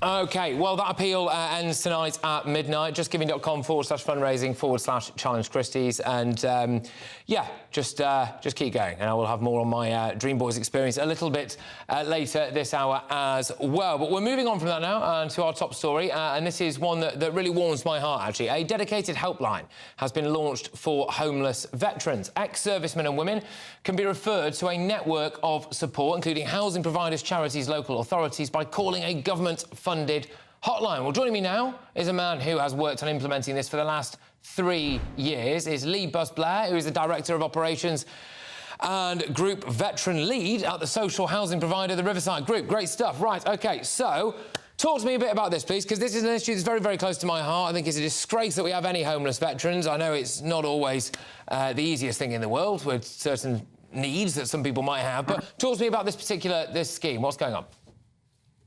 I think the main issue why we need something that's veteran-specific is not because the mainstream homelessness sector can't effectively work with veterans, they can. The issue is generally us, veterans, and a real reluctance to engage in mainstream services. I've been there myself personally. I have to say that your piece just a moment ago was really, really powerful. I spent a good 12 years waiting, avoiding getting help for my mental health, using they haven't done what I've done, they've not experienced what I've experienced, they couldn't possibly understand, so they wouldn't be able to help me. And it was only by reaching crisis point that I had no choice but to engage in mainstream services. We don't want veterans who are experiencing homelessness to reach that absolute rock bottom before they're prepared to accept help, which is why it's so important that we have both veteran-specific supported housing, but then a single point of contact, which is at Fortitude, to make contact with the veteran and link them up with the services that are going to be best placed to help them and that they're going to be comfortable accepting the support from. How big is the problem of veterans' homelessness? It's actually a much harder question to answer than it should be. We don't have a clear picture in relation, certainly, to veteran rough sleeping, because not all local authorities ask the veteran question. So in many cases, we don't know within a rough sleeping population in a certain area how many are veterans. We do have 2 firm data points that we can refer to as an indicator. The first is the National Rough Sleeping questionnaire that was 2020, 6% of people responded, said that they were veterans, and in London it's around 2%. But we need to bear in mind, in England and Wales, the veteran population is 3.8%, and in London it's 1.4%. So although the numbers are relatively low, veterans are overrepresented in the rough sleeping population, certainly from those 2 data points. And interestingly, in the most recent census data, veterans are underrepresented in the hostel population, which kind of would suggest that the thought that veterans are reluctant to engage in mainstream services is right.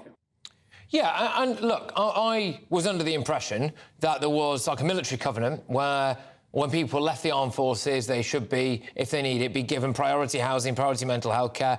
You know, we talk a lot on this channel and indeed on this show about the way that I personally think the priorities of this nation have gone quite skew-if at times, and I think that certain people are maybe looked after more than others, and, you know, I think that's quite shoddy, actually, to be honest. But this is a £500,000 helpline that is part of a 2-year, £8.5 million programme, right, working towards this pledge to end rough sleeping for veterans. And do you think that this is actually achievable? I mean, with respect, you know, when we do look at how much money we're spending every single day on certain other hotels, I mean, is this enough money? Well, it's the amount of money that we ask for, based on the information that we have.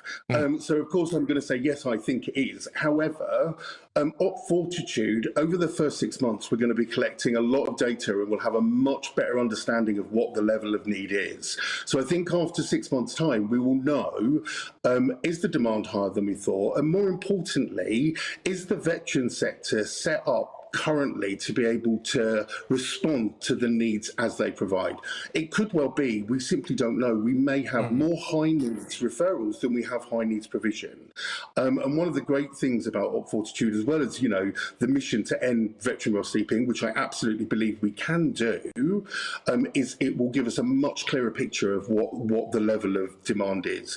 I think it's really important just to clarify, though, the covenant is to make sure that veterans aren't disadvantaged as a result of ourselves.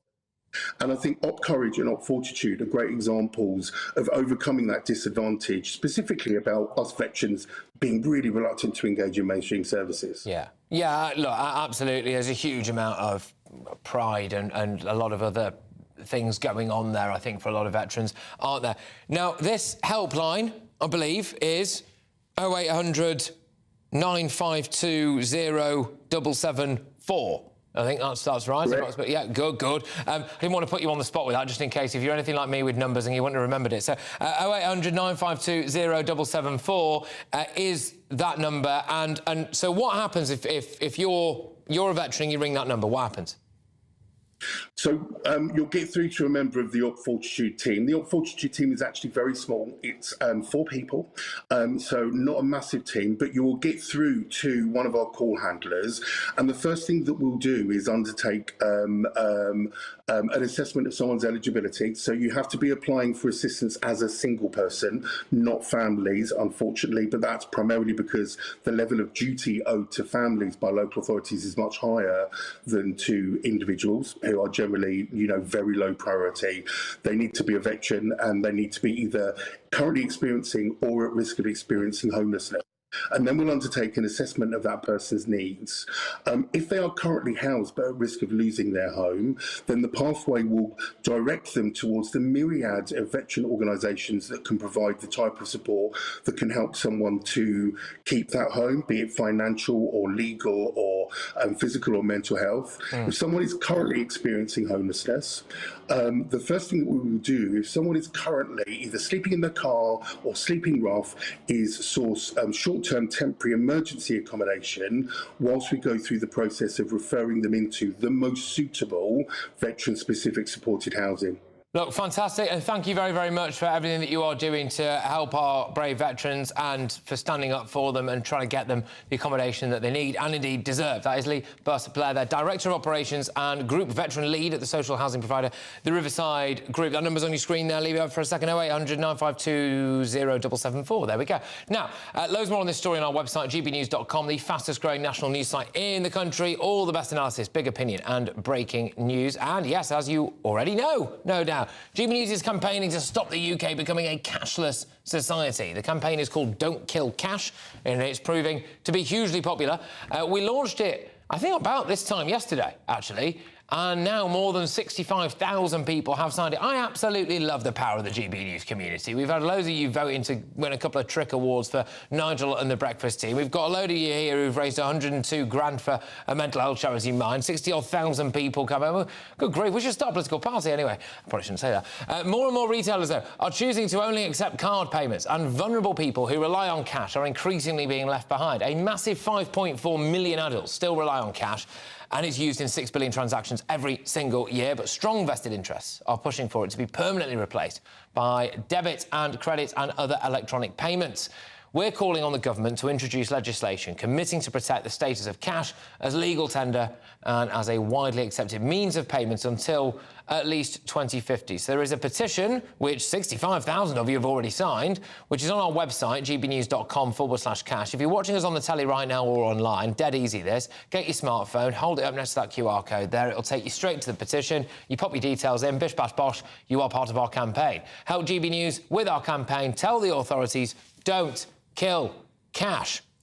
Right, OK, well, this is a bit of a story shift, I'll be honest with you, but this is very, very serious. The Parole Board says that double child killer Colin Pitchfork should be released from prison. But now the government has intervened, I'm just asking, should monsters like this die behind bars? Patrick Christys on GB News, Britain's news channel. First and foremost, I am a GB News fan, and I was before I was working here. Just love the fact that we're asking the questions that a lot of establishment media won't ask. With a bit of a twist, we not only want to inform you, but we want to keep you entertained. It's worth the drive because you get in and the team's all ready and waiting, they're itching to go, and it's a proper little family. GB News is the people's channel. It's the audience that makes the programme sing. We're giving our viewers and our listeners a voice. I see the thousands of your letters, tweets, emails, you name it, coming in. Britain is broken. How on earth did we get into this mess? But more importantly, how do we get out of it? The establishment had their chance. Now we're here to represent you. It's time for something different. It's time for GB News. I'm very patriotic. I believe in Britain. Our best days lie ahead. Britain's watching. Britain's watching. Join us here on GB News. The People's Channel. Britain's news channel. Join me, Patrick Christys, Monday to Friday, 3 till 6. We tackle the day's news agenda like you've never seen before. It's high tempo, high octane, the most controversial topics and the best guests. You will not be able to take your eyes and ears off it. I'm not afraid to ask the questions that you really want answered. 3 till 6 p.m, Monday to Friday on GB News, the People's Channel, Britain's news channel. I'm Andrew Doyle. Join me at 7 o'clock every Sunday night for Free Speech Nation, the show where I tackle the week's biggest stories in politics and current affairs with the help of my 2 comedian panellists and a variety of special guests. Free Speech Nation, Sunday nights from 7 on GB News, the People's Channel, Britain's news channel. GB News has its own late-night paper preview show, Headliners, where comedians take you through the next day's top news stories. You don't have to bother reading the newspaper, we've got it covered for you. Headliners, every night at 11 p.m, and repeated every morning at 5 a.m. We won't send you to sleep like some of the other paper review shows out there. GB News, the People's Channel, Britain's news channel. Join me, Camilla Tominey, on Sunday mornings from 9:30, taking the politicians to task and breaking out of SW1 to see how their decisions are affecting you across the UK. Bursting the Westminster bubble every Sunday morning, only on GB News, the People's Channel. Britain's watching. Every Sunday from 11, join Michael Portillo. There will be topical discussion, looking at the week before and the week to come. So kick back and relax at 11 a.m. on Sundays on GB News with me, Michael Portillo. GB News, the People's Channel, Britain's news channel. What you get for breakfast is something that, if we do our jobs right, you will wake up to news that you didn't know the night before. It's a conversation. It's not just me and Eamon. We want to get to know you, and we want you to get to know us. From 6, it's Breakfast with Eamon and Isabel. Monday to Thursdays on GB News, Britain's news channel.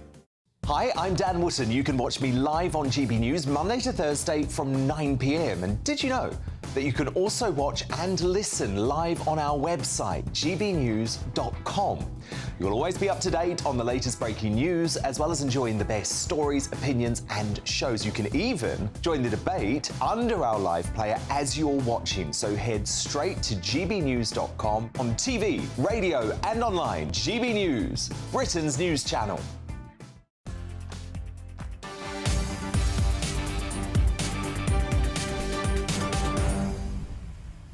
Well, in just a few moments' time, I will ask whether we should cut the number of MPs by half, but double their pay. So, pay them more. Fingers crossed we might get fewer idiots.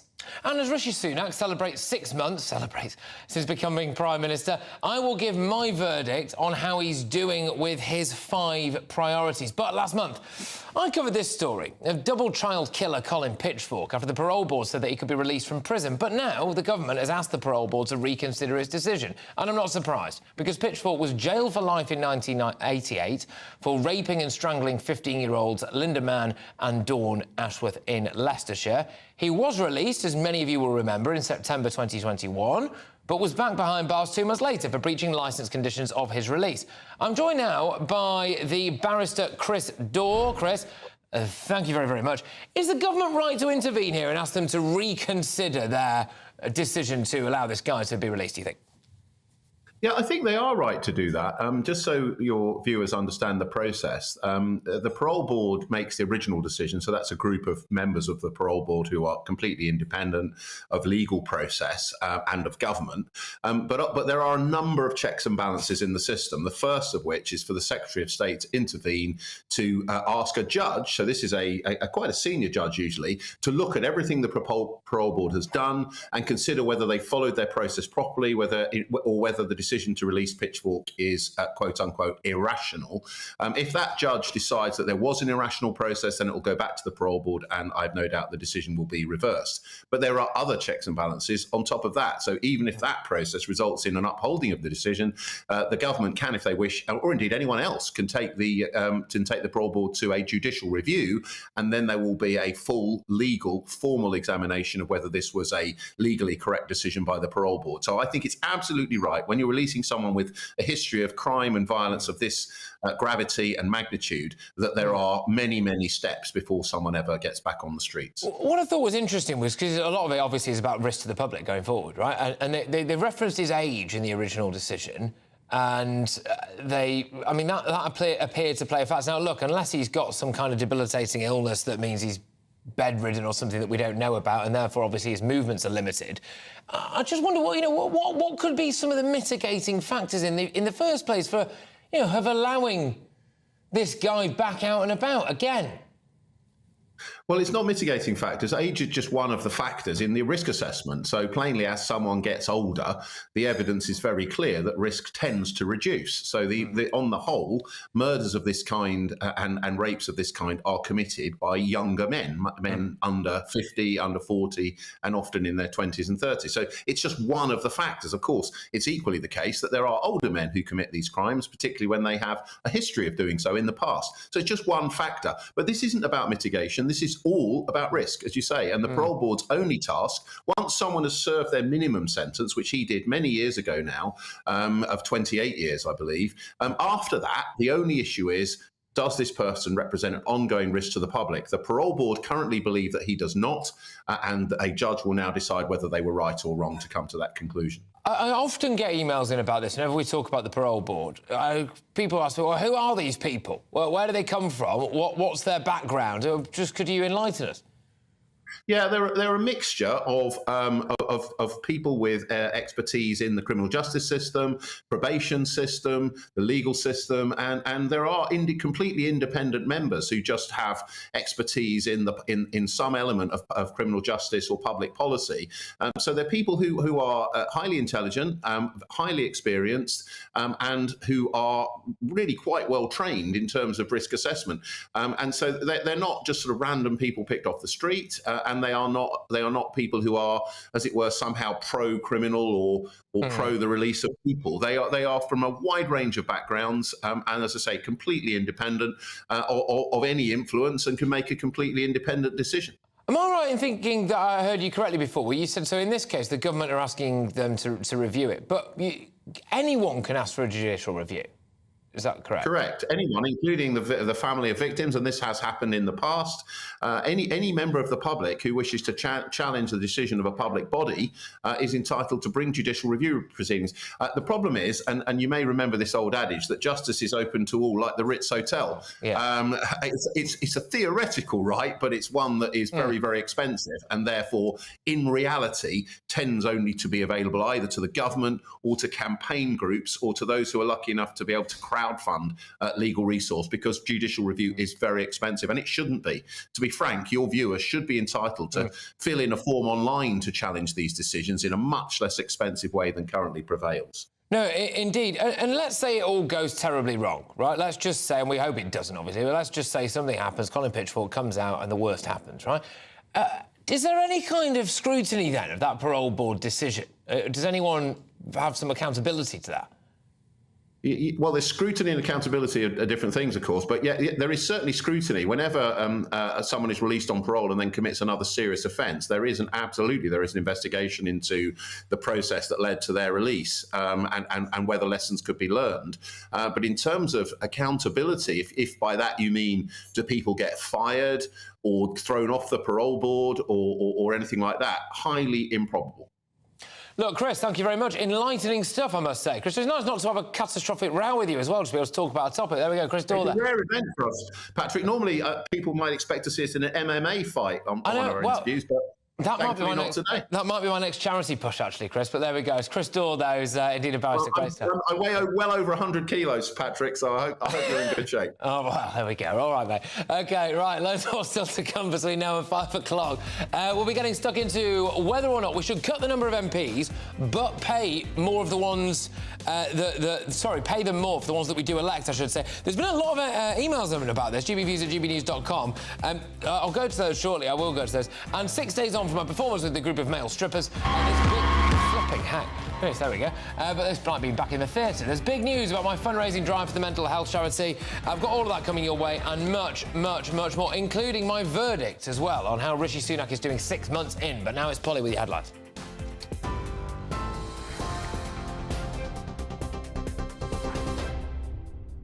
Patrick, thank you. The top stories this hour. The Prime Minister says Ukraine needs a long-term declaration of support to send a message to Vladimir Putin that Russia's invasion will amount to nothing. Rishi Sunak has been questioned today by MPs from the Liaison Committee on a range of topics, including the cost of living, public services and the environment. He's reiterated his belief Ukraine should be granted membership of NATO as Britain pledges its ongoing support in its fight against Russia. Thames Water has been fined £3.3 million for polluting 2 rivers in 2017. The company pleaded guilty, admitting to discharging millions of litres of undiluted sewage into the Gatwick Stream in Sussex and the River Mole in Surrey over the course of 6.5 hours. The incident killed more than 1,400 fish. The judge said she also believed Thames Water had demonstrated a deliberate attempt to mislead the Environment Agency over the incident. The average rate for a 5-year fixed mortgage deal has now moved above 6%. That's after the UK's 4 major banks were summoned to a meeting with the financial watchdog over allegations of profiteering. The FCA will question the bosses of HSBC, NatWest, Lloyds and Barclays over concerns that savings rates are lagging behind the soaring cost of mortgages by around 4%. And a new website called Threads is going to be linked to Instagram and is described as being a bit like Twitter, a text-based conversation app. It appears to closely resemble its competitor as well. It's the latest chapter in the rivalry between Facebook boss Mark Zuckerberg and Elon Musk, who bought Twitter in October. Twitter recently announced that unverified users, those who don't pay, will be limited to reading 600 posts a day. More on all those stories, head to our website, gbnews.com.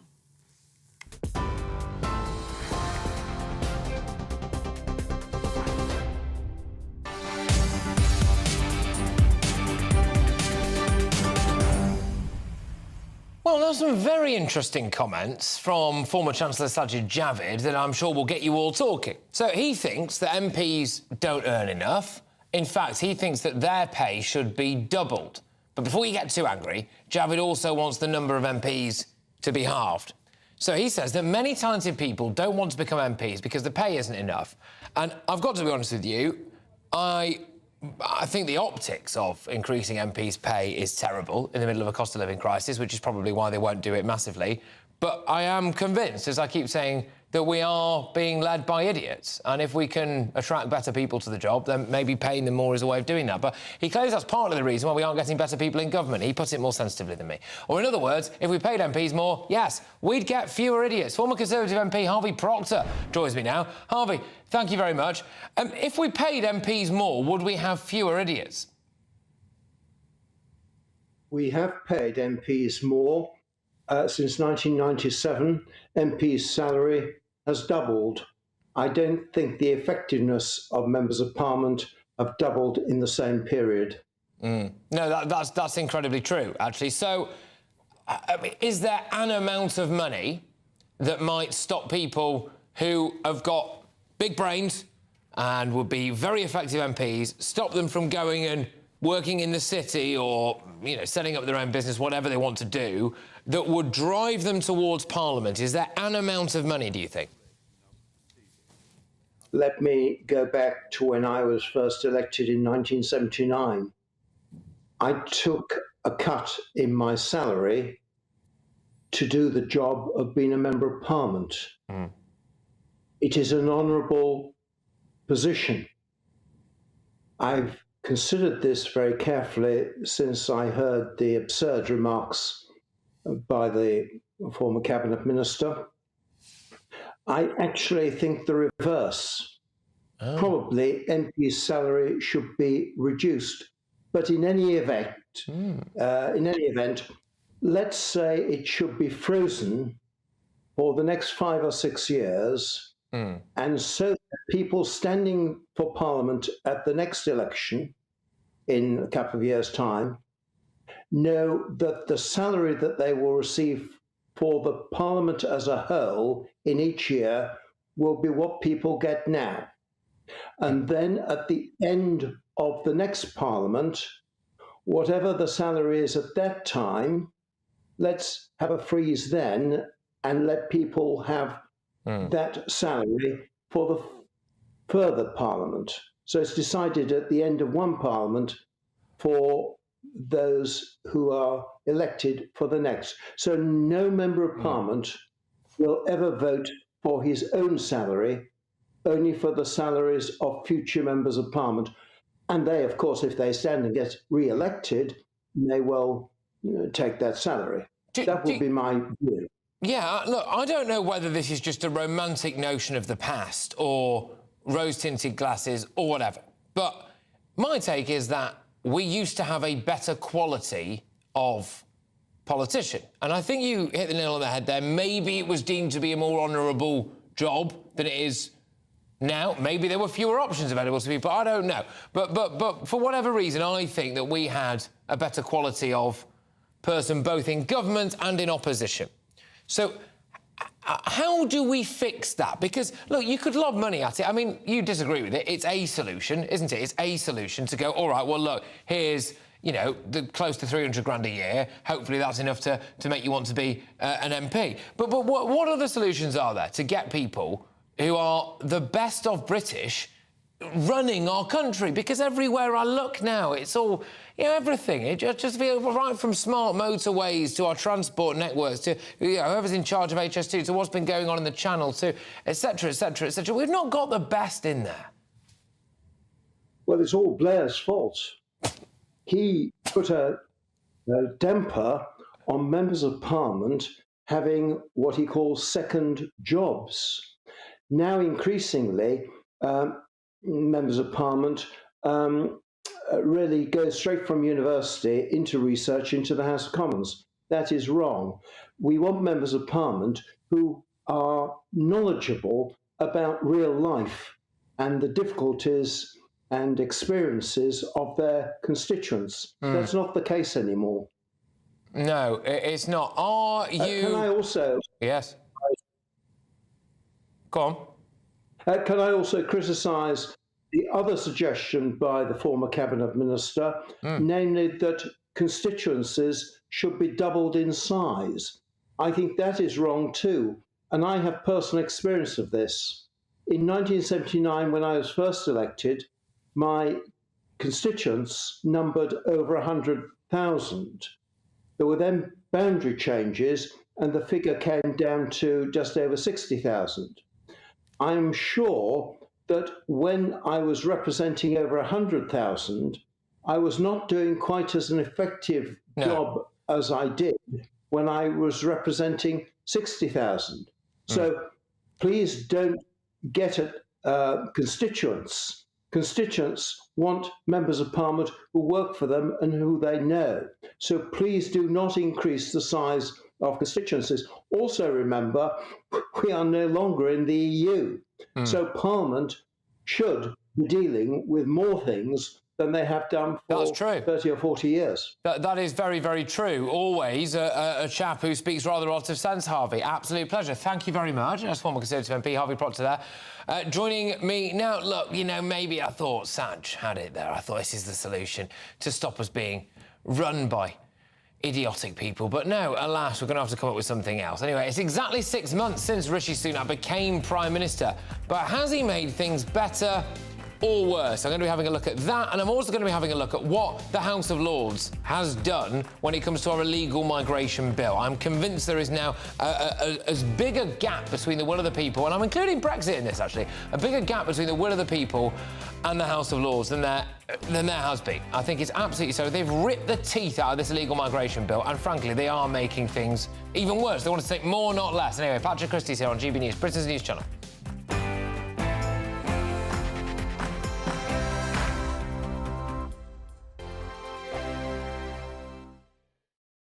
Like all families, we have arguments every now and then, but actually we agree on what the mission of GB News is, and that's the most fundamentally important thing. GB News provides the kind of platform that lets all voices be heard. We don't hold back. We're free to say what we really think. Just because some people who live in a tiny little Westminster bubble think that their particular story is important, that's not the most important story for me. And often they will be difficult stories, stories that you won't find on the establishment media. Because what people think in the north of England may be very different to what they're thinking in the home counties. We're going to carry on telling the world what life is really like for households up and down the UK. We love to be in your car, in your kitchen as you're having your breakfast. Whatever you're doing, you are part of the show. If it matters to you, it matters to us. Britain's watching. Britain's watching. Britain's watching. We're proud to be GB News, The People's Channel. Britain's news channel. Monday to Thursday, 9 p.m. till 11 p.m. Join me, Dan Wootton. I'll bring you the sharpest takes and hottest debates. Do you not believe in prison? I don't believe in prison. I'm completely stunned. I guarantee you there'll be no spin, no bias, no censorship. I actually was personally quite offended by it. And no reason to go to bed. So I guess they've always been quite woke. That's Dan Wootton tonight on TV, radio and online. Monday to Thursday from 9 p.m. till 11 p.m. on GB News. The People's Channel. Britain's news channel. The Live Desk with me, Mark Longhurst. And me, Pip Thompson. It's here Monday to Friday on GB News. From midday, we'll bring you the news as it breaks, whenever it's happening and wherever it's happening, from across the UK and around the world. Refreshing, feisty, but with a bit of fun too. If it matters to you, we'll have it covered on TV, radio and online. Join the Live Desk on GB News, the People's Channel, Britain's news channel. So Jubes and Kerr, we tackle the issues of the day with real, robust debate, both sides of the fence, battling it out with me in the middle with my forthright opinions and views. And often really interesting things happen because you start with a position and then by the end of the debate you find actually, well, I might not have thought about that one. What we need in this country is 2 new political parties. You should maybe think about doing a 2024 calendar. I'm Michelle Dewberry and I'm keeping you company right through until 7 o'clock this evening. GB News, the People's Channel, Britain's watching. Westminster is going around in ever-decreasing circles, followed by the media. Britain is broken. How on earth did we get into this mess? But more importantly, how do we get out of it? Join me at 7 p.m, Mondays to Thursdays on Farage, here on GB News. We will have open, rational debate. We've got to work out how Britain moves forward from this. Join us here on GB News, the People's Channel. Britain is watching. Start the day with GB News. We catch up on all the big stories you didn't hear the night before. And take a look at what the world's talking about this morning. That's right, Monday to Thursdays from 6 o'clock. It's Breakfast with Eamon and Isabel. Straight after breakfast, join us, Bev Turner and Andrew Pearce. We're going to take you through till noon. We'll be tackling the big topics of the day, including the things that the other channels just won't talk about. If it's happening here. Wake up to mornings on GB News, the People's Channel. Britain's news channel.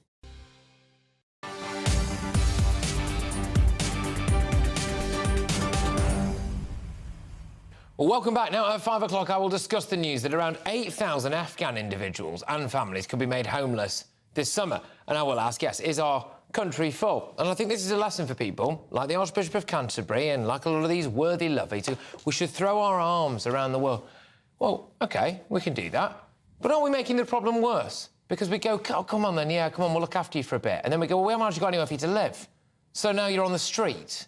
Well, thank you. Couldn't we have just given them to Germany? Or to France, or to Spain, or to Portugal, or to some of these places? No, oh, we'll welcome in, yeah, come on in. All right, I'll tell you who's got a massive gaff they could live in. The Archbishop of Canterbury. But you won't see that happening, will you? There we go. So, yeah, I'm going to be talking all about that. Now, I believe this is something I'm supposed to be reading in a certain accent. Is that right? Listen very carefully, I will say this only once. Yes, the classic TV programme Hello, Hello could explain why we voted for Brexit. A new book says shows like that, like Fawlty Towers, Dad's Army, show our attitude to our friends on the continent and why we like to stand on our own. So here is a little reminder of the special Anglo-French relationship that was evident on Hello, Hello. Good morning. Good morning. Outside the front of your coffee, under the limp post, are a couple of tits. Well, joining me now to discuss this is Senior Fellow at the New Culture Forum and Lecturer of Cultural History. It is Dr. Philip Kiselli. Dr. Philip, thank you very much. Great to have you on the show. So just explain to me then. So because we basically had shows like Dad's Army, Fawlty Towers, Hello, Hello, that made us vote for Brexit, did it? Well, first of all, Patrick, it's lovely to speak to you again. That's a new one on me, actually. I can't really see the connection. It's a classic academic take, isn't it? You know, let's take something that's completely unrelated and let's relate it to something that we don't like. I think if you go back to the 70s and you think about the 70s in a slightly more serious way, then there is something there. We joined the EEC in 1973. There was a referendum in 1975. We decided to stay. And the 70s was, a decade of violence. It was characterized by strife, industrial action, austerity, a sense of things falling apart. There was a socialist experiment and the winter of discontent. So I think all of those things, the Fawlty Towers stuff, the sense of Britain looking back as well and thinking about the war, because this is the end of the post-war era. There's a sense that we want to reassert ourselves as English, as British, as independent, and I think we do that. And the figure that really symbolises that, of course, is Margaret Thatcher.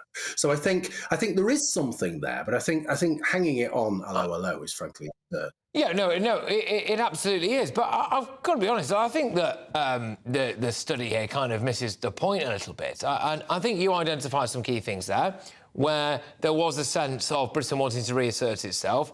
I think there's also a sense of something that we have, in my view, lost. And this might sound controversial, but I think Europe does owe us rather a lot, actually. And I think people forget that all too quickly. It would be quite nice, wouldn't it, to maybe just imagine for a second what kind of state the European Union and the European continent would have been in if it wasn't for Britain. And also, when we look at what's happening in Ukraine as well recently, I mean, I think Germany sent about 10,000 rainbow-coloured helmets to the Ukrainians, and we decided we were actually going to try and help them out initially. And I just wonder whether or not actually Brexit was more about the idea of Britain going, well, you know what? We've saved your lives and you don't appear to like us very much, so have that, as opposed to it was about someone with a dodgy French accent in Hello, Hello, or Basil Fawlty saying, don't mention the war. Yeah, I think you're absolutely right. And you only have to look at what happened. Let's forget situation comedies from the 70s and 80s. Let's look at what happened with the Remain lobby with the years leading up to 2016, and there was a sense of a real self-loathing, a hatred of Britishness, and I think Brexit, and I think all of us who voted for Brexit, and all of us who wanted to kind of reassert ourselves, or at least want the keys to our own front door, let's say, okay. We were pushing back against that, and we were saying, look, not only is it okay to be British, but by God, look what we've done. And you know what? That's really important. No, 100%. And Dr. Philip, those people who are still clamouring for a second referendum and saying, look, the public opinion is turning on Brexit, I would make a prediction, I would happily wage 50 quid on it right now, that if there was a referendum tomorrow, we would end up with a harder, I would argue, more proper Brexit than the one we'd had, not returning to the European Union, because I think that would be an opportunity for people to actually say that the reason why they don't like Brexit is not because they didn't like the idea of Brexit, it's because they didn't feel like they got enough of it. But Dr. Philip, thank you very much. Dr. Philip Kizelli there, who is the Senior Fellow at the New Culture Forum and Lecturer of Cultural History. Right, I'm just going to have a chat to you now about a couple of things that are going on in the world of politics, because Rishi Sunak is today celebrating 6 months as Prime Minister. Now, he came and set his stall out, didn't he, for his big 5 pledges. Fascinating this. I think there was a bit of a thing at the time of wanting to give Rishi a chance. If you ask me, Rishi Sunak will always suffer massively by virtue of the fact that he's not been elected and then the Conservative membership didn't elect him anyway. They had Liz Truss. I think he's also struggling and always will struggle with this idea that he, in some way, the perception of him stabbing Boris Johnson in the back. I do also think that there is a touch of the public school head boy about him, quite possibly because he was one, and I can't help but wonder whether or not Rishi Sunak is just very conveniently using the office of Prime Minister as a stepping stone for something else later down the line. But if we have a look at some of the 5 pledges here, inflation, OK, growing the economy, national debt falling, well, a lot of those things are, let's be honest with you, difficult. The NHS waiting lists as well, very, very difficult. I mean, it's all difficult, but a lot of those things are affected by things that genuinely could be considered out of Rishi Sunak's control. And he has got an excuse to hide behind when it comes to all of these things. Mishandling by the Bank of England, for example, the war in Ukraine, all of this stuff, global things. But the big thing that is within his control, and it is within his control if he has the bottle, is illegal migration. And it is unforgivable, it is completely unforgivable, that Rishi Sunak has presided over a period of time where we still continue to have record arrivals, where we have record taxpayer expenditure. If this man really understood how vital it was for him to get that done, I think we would be seeing him doing things like swerving the ECHR, etc. But here's another one there, OK? So the House of Lords, that was a big one. That bunch of, as I called them earlier on, silly old duffers, who I think are so far removed from the will of the people that it's unbelievable at the moment, decided to make 11 slapdowns of the illegal migration bill. Those included making it easier for people to claim to be children and then stay in the United Kingdom, making it easier to put legal blocks on them being deported, making it easier for people, essentially, to come over here and stay here as well. I think if Rishi Sunak wants to get elected at the next election, I'm going to be talking about this a little bit later on as well, he could do 2 things. He could put 2 referendums to the British public. One will be on the ECHR, and one will be on abolishing the House of Lords. And if he said, look, I've missed my targets on absolutely everything else when it comes to the economy, when it comes to inflation, when it comes to NHS waiting times, but if you vote Conservative, you will get a vote on these 2 things, and we will immediately enact the result of that vote. I think he might win. But there we go. GBviews at gbnews.com. More on those very, very shortly. But yes, just a little reminder, today is your last chance to donate money for the fundraising page for Mind. You've raised more than £100,000 for the mental health charity Mind. Thank you very much. It's the final day today. You will never have to hear the word Dream Boys again, OK? But I did perform on stage with them last Wednesday. It actually happened. I did 3 routines, and one of them was a solo. And I am delighted to say that we have raised now more than £104,000. So thank you very, very much, everybody. It has gone up. In fact, we're nearly at £104,393 we are. So thank you. We will close the Just Giving page at midnight tonight. So I really, really, really do appreciate it. You can go to justgiving.com/fundraising/ Challenge Christys, that was me on stage. Yes, there we go. And yes, I would indeed do that every single night of the week if I could. Yes, I would. But there we go. So that is the Just Giving page there for you. And if you've got a couple of quid spare, massively appreciated. It all goes to Mind. It's a mental health charity that provides urgent, critical care for people who are right on the brink. JustGiving.com/fundraising/Challenge Christys. But let me tell you what I'm going to be talking about when I come back, because this, I think, is an absolutely fascinating story. Around 8,000 Afghans who came here after the Taliban took over their country could be homeless next month. Well, how can this happen? Well, I'll tell you how it can happen. Because we're actually being too kind.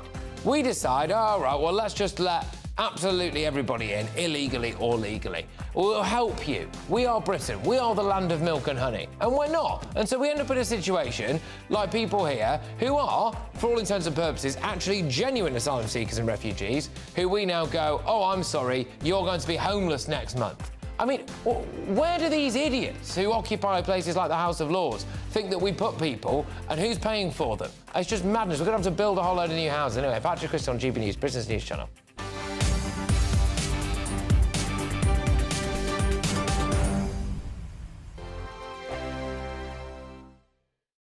First and foremost, I am a GB News fan, and I was before I was working here. Just love the fact that we're asking the questions that a lot of establishment media won't ask. With a bit of a twist, we not only want to inform you, but we want to keep you entertained. It's worth the drive because you get in and the team's all ready and waiting, they're itching to go, and it's a proper little family. GB News is the people's channel. It's the audience that makes the programme sing. We're giving our viewers and our listeners a voice. I see the thousands of your letters, tweets, emails, you name it, coming in. Britain is broken. How on earth did we get into this mess? But more importantly, how do we get out of it? The establishment had their chance. Now we're here to represent you. It's time for something different. It's time for GB News. I'm very patriotic. I believe in Britain. Our best days lie ahead. Britain's watching. Britain's watching. Join us here on GB News. The People's Channel. Britain's news channel. Join me, Patrick Christys, Monday to Friday, 3 till 6. We tackle the day's news agenda like you've never seen before. It's high tempo, high octane, the most controversial topics and the best guests. You will not be able to take your eyes and ears off it. I'm not afraid to ask the questions that you really want answered. 3 till 6 p.m, Monday to Friday on GB News, the People's Channel, Britain's news channel. I'm Andrew Doyle. Join me at 7 o'clock every Sunday night for Free Speech Nation, the show where I tackle the week's biggest stories in politics and current affairs with the help of my 2 comedian panellists and a variety of special guests. Free Speech Nation, Sunday nights from 7 on GB News, the People's Channel, Britain's news channel. GB News has its own late-night paper preview show, Headliners, where comedians take you through the next day's top news stories. You don't have to bother reading the newspaper, we've got it covered for you. Headliners, every night at 11 p.m, and repeated every morning at 5 a.m. We won't send you to sleep like some of the other paper review shows out there. GB News, the People's Channel, Britain's news channel. Join me, Camilla Tominey, on Sunday mornings from 9:30, taking the politicians to task and breaking out of SW1 to see how their decisions are affecting you across the UK. Bursting the Westminster bubble every Sunday morning, only on GB News, the People's Channel. Britain's watching. Every Sunday from 11, join Michael Portillo. There will be topical discussion, looking at the week before and the week to come. So kick back and relax at 11 a.m. on Sundays on GB News with me, Michael Portillo. GB News, the People's Channel, Britain's news channel. What you get for breakfast is something that, if we do our jobs right, you will wake up to news that you didn't know the night before. It's a conversation. It's not just me and Eamon. We want to get to know you, and we want you to get to know us. From 6, it's Breakfast with Eamon and Isabel. Monday to Thursdays on GB News, Britain's news channel. Hi, I'm Dan Wootton. You can watch me live on GB News Monday to Thursday from 9 p.m. And did you know that you can also watch and listen live on our website, gbnews.com. You'll always be up to date on the latest breaking news, as well as enjoying the best stories, opinions and shows. You can even join the debate under our live player as you're watching. So head straight to gbnews.com on TV, radio and online. GB News, Britain's news channel.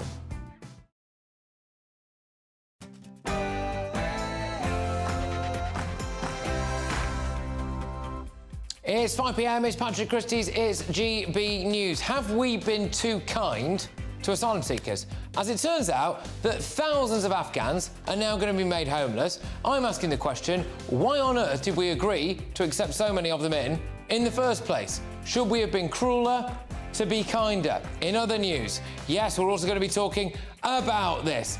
There are serious allegations that Keir Starmer lied about Sue Gray, and I wonder why this is not being picked up by other media outlets. We're going to be talking as well a lot about ULEZ. Daylight robbery, in my view, absolute daylight robbery. It is in the High Court today, it will be tomorrow as well, but you should watch and listen to this very, very closely, because mark my words, ULEZ is coming to a town or a city near you, and it will only get worse. And we're going to be talking about trans banks. That's right.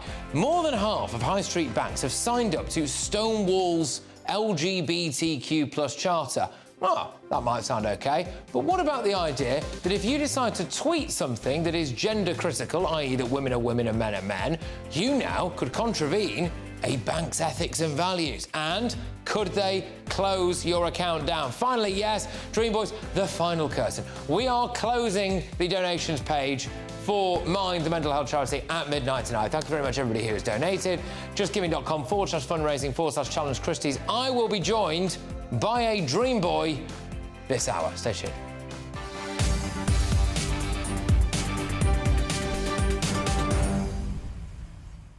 GBViews at GBnews.com. I'm going to be talking very shortly about the fact that around 8,000 Afghan asylum seekers are set to be made homeless in this country right now. I've got to be honest with you, should we have let them in to begin with? GBViews at GBnews.com. Now, though, headlines with Polly.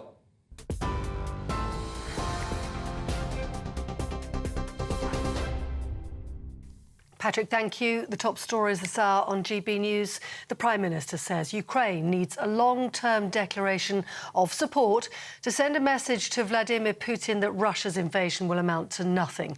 Rishi Sunak has been questioned by MPs from the Liaison Committee on a range of topics today, including the cost of living, public services and the environment. He's reiterated his belief Ukraine should be granted membership of NATO as Britain pledges its ongoing support in Ukraine's fight against Russia.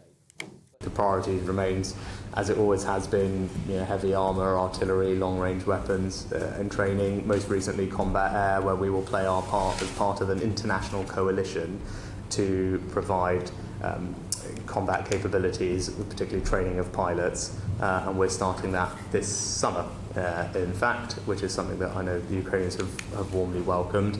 And we continue to talk to other countries about increasing their support for Ukraine.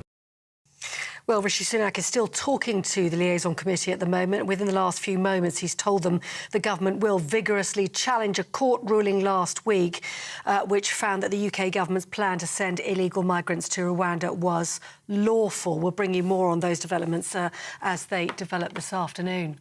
Now, in other news, Thames Water has been fined £3.3 million for polluting 2 rivers in 2017. The company pleaded guilty to discharging millions of litres of undiluted sewage into the Gatwick Stream in Sussex and the River Mole in Surrey over the course of 6.5 hours. The incident killed more than 1,400 fish. The judge said she believed Thames Water had also shown a deliberate attempt to mislead the Environment Agency over the incident. The company, which supplies 15 million households in the southeast of the UK, faces concerns at the moment over its future amid mounting debts.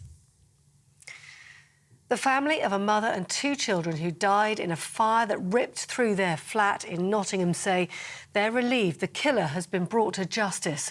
Jamie Barrow has been found guilty of murdering his neighbour, Fatoumata Haidara, and her 2 young daughters last year.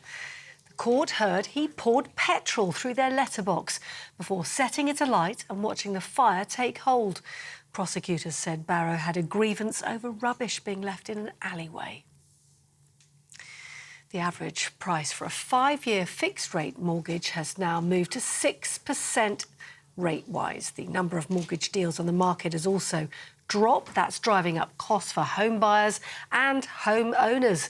And that comes as the UK's 4 major banks have been summoned to a meeting with the financial watchdog over allegations of profiteering, with savings rates lagging behind the cost of mortgages by around 4%. Shadow Chief Secretary to the Treasury, Pat McFadden, says families are struggling. It's very concerning, and it's like rolling financial thunder, this. The rates are going up and up, particularly over the past month or so. And every month there's about 200,000 more people coming off a 2 or a 5 year fixed rate. It might have been fixed in the past at something like 2%.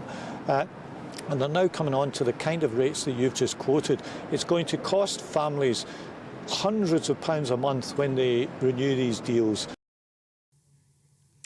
Teachers' unions are calling on the government to release recommendations on pay made by an independent body.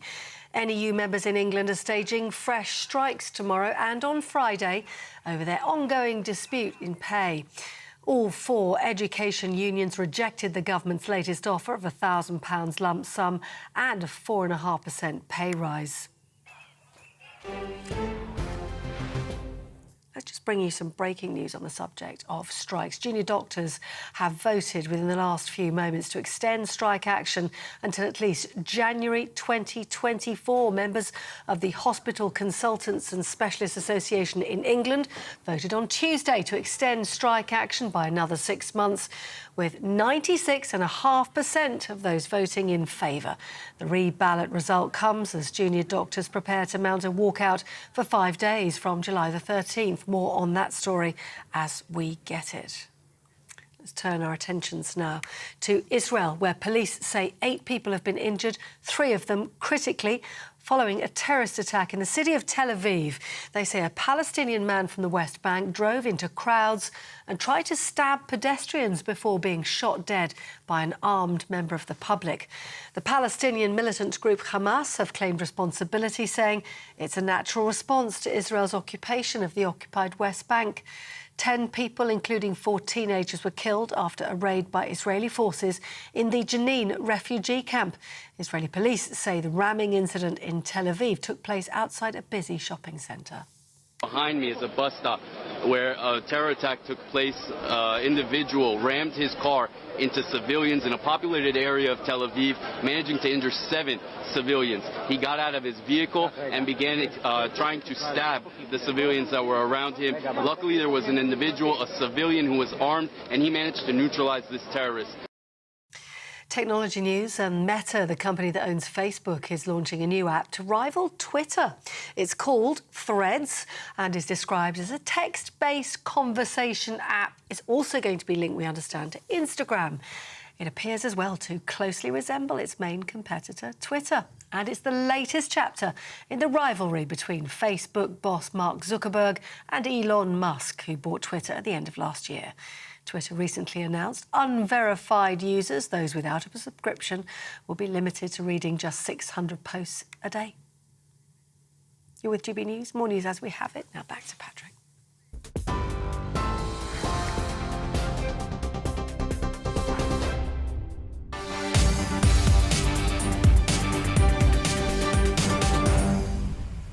Right, well, in a couple of minutes, I will talk about the 8,000 Afghan refugees who could be homeless next month. I find this deeply concerning on numerous different fronts, not least why on earth did we let people in if we knew we couldn't look after them? Is this really what the price of being kind is like? And also, is there not some kind of maybe risk to public safety? We've allowed people into a country, told them we're going to look after them, turfed them out onto the streets. They have come from a country that is obviously now run by the Taliban. Can anyone else see why we might have certain issues there? I am sure that the Archbishop of Canterbury is very, very happy about all of that. But first, to a new interview with Rishi Sunak. And firstly, he was asked why he was attending a Tea Party event to mark 75. Good grief. Let's play it. 75th anniversary of the NHS. So why are you here today for this tea party? Well, after I became Prime Minister, I set out 5 priorities. One of them is to support the NHS and cut waiting lists, which is why we've invested record sums in the NHS. But I also want to make the decisions that are right for the long term. That's why last week we announced a long workforce plan, which means we'll have A record expansion in the number of doctors and nurses that we train in the UK, also reform how they work so that we can have an NHS that's not doing what we need just today, but also for years and decades into the future. It's a demonstration of my commitment to the NHS. It's great to be here at the Melina Hospital in London, thanking the staff for the incredible job they do and letting them know that we're backing them. You say you're committed to the NHS, but we know junior doctors, consultants are going to be going on strike in a matter of weeks. So you're realistically not going to hit that target, are you, to reduce NHS waiting lists? Well, first of all, I'm really pleased that the NHS Staff Council and the half a dozen unions in it actually voted to accept the government's pay offer. I think they recognised that it was fair and reasonable in the circumstances and rewarded them for the hard work that they do. I'm really grateful to them for that, and I want to make sure that I say that loud and clear. It's part of the reason I'm here at the Evelina Hospital, to say that to them in person.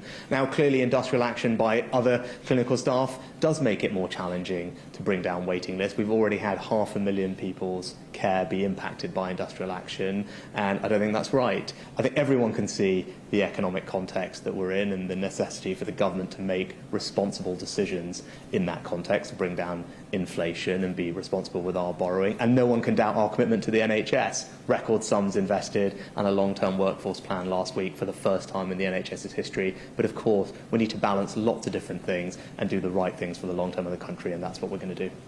On mortgages, Prime Minister, you keep telling people to hold their nerve, to hang on in there. Do you not think people might find that slightly galling when you're telling them to potentially extend the length of their loan, when at the moment they have nowhere else they can cut their budget, for instance? Do you really get it? And a lot of people would accuse you of really not understanding their plight. But of course I know it's a challenging time for people with mortgages as interest rates are going up, and difficult it is. The best and most important thing for the country is that we bring inflation down, because ultimately it's inflation that is making everyone poorer, and interest rates are a part of how we do that. But there is support available for people with mortgages. The ability to extend your mortgage term or switch to an interest-only mortgage. You can talk to your bank about those options without any impact on your credit rating. Both of those things I've just mentioned have the ability to save a family potentially hundreds of pounds a month on their mortgage payment. In addition, for those who are the most vulnerable, we have the support for mortgage interest rate. Again, that will help people get through what I know is a challenging time. That's why the government has put all these measures in place to help. Right, then I think I'll just crack on with the show I actually had planned. The ongoing farce of our asylum system has been laid bare once again. This time at the Local Government Association conference, the LGA has warned that thousands of Afghan asylum seekers could end up homeless when they are moved out of hotel accommodation at the end of next month. So up to 8,000 Afghans, many of whom came to the UK after the Taliban took over Kabul in 2021, they're currently housed at 59 what are called bridging hotels across the country. They have to be moved out soon.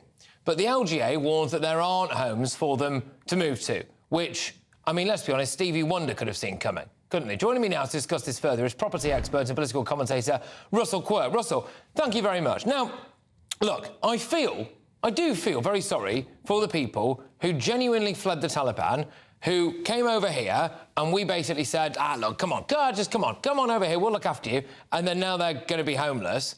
But is this not just a damning indictment of the fact that Britain is full?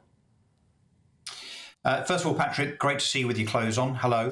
And to the point in question, look, we have a responsibility to a number of Afghan migrants on the basis that we encouraged them, along with the Americans, after we invaded their country, rightly or wrongly, many say wrongly, we encouraged them to help and support and abet the Allied forces in their own country. And of course, then putting them and their families' lives in danger. So I think it's only right, fair and proper that we do look after them. And frankly, I'm quite surprised there's only 8,000. I think the injustice here, though, is the fact that that body of people, you know, Afghans in particular, having been promised kind of security and housing, are now at risk from homelessness, but not, I think, because that was particularly irresponsible. I think that was the right thing. But clearly because we've got goodness knows how many, I mean, 2,000 a week at the last count, Albanians, Indians, and so on, people who actually we owe nothing to, frankly, in terms of us having invaded them, because we haven't. allowing those people to come over here willy-nilly with no ID as economic immigrants. And now, of course, we're effectively in a position, Patrick, where we're housing those people instead of Afghans that we owe a debt of service. Look, I am genuinely very, very worried about the idea that we've got 8,000 Afghans who we've invited over, and as you said, you know, initially, right, fair enough, who it looks as though we are about to turf out onto the streets. Well, I'm sorry, but that in itself poses a monumental risk, I think, to people who might be quite wound up about all of that. So I'm concerned about the health and safety side of that for the British public there anyway. I think this is a byproduct. This is the natural reality of the ridiculous kind of hashtag refugees welcome policies that we've had, which is that we have a duty to throw our arms around the world. Well, all right, but unfortunately the world can't live here. And now there's 8,000 Afghans who are going to be out on the streets, plus however many tens of thousands arrive in the next few months across the Channel. We're just going to become a nation of homeless refugees, aren't we? Yeah, and this ridiculous notion on the left that, of course, that all refugees are welcome. I mean, from an economic perspective, you know, and a social perspective, that is completely and utterly unsustainable. So it's a lovely piece of fluffy ideology to say, hey, everyone's welcome. But of course, I don't think we can quite cater capacity-wise for the entirety of Afghanistan, Syria, Albania, of course, which is not a war-torn country. So the problem here is twofold. First of all, the fact that, in effect, despite this being a so-called Conservative government, we have an open-door policy if someone wants to rock up on a dinghy with no passport as a 25-year-old, you know, potential criminal. And they're the ones that seem to be taking preference in terms of them being effectively indirectly invited here. And the other problem, of course, Patrick, as we've well rehearsed, you and I, is the fact that actually if we built enough homes, maybe this wouldn't be quite so much of a problem. But then I also argue, and I think we talked about this previously, that the first people that should be getting homes in Britain are British people, aren't they? You know, the fact they've lived here all their lives and they've paid into the system. I was looking at some stats just now, and this is pretty horrifying. Because of the way that the economy is and potentially how fragile the housing market is, most of the top 10 builders that supply about 70% of new house building in the UK have basically all but stopped building. The amount of starts that were not started, in effect, in terms of new construction in Britain, those starts have dropped 27% in the last few months on a year-on-year basis. So what we're about to see, if we think we've got a big problem now, well, this is as demand increases and supply stops, we're going to have an even bigger problem in a year or so. We're going to have an even bigger problem. But it is almost like we have decided to implement the absolute worst of both worlds. As I understand it right now, our ridiculous policy when it comes to illegal immigration and asylum and refugees has catastrophic impacts on the indigenous British population and actually has catastrophic impacts on the genuine refugees that we've invited over. And the only people who appear to be benefiting at the moment are the people who have arrived here illegally or those children with full beards in schools.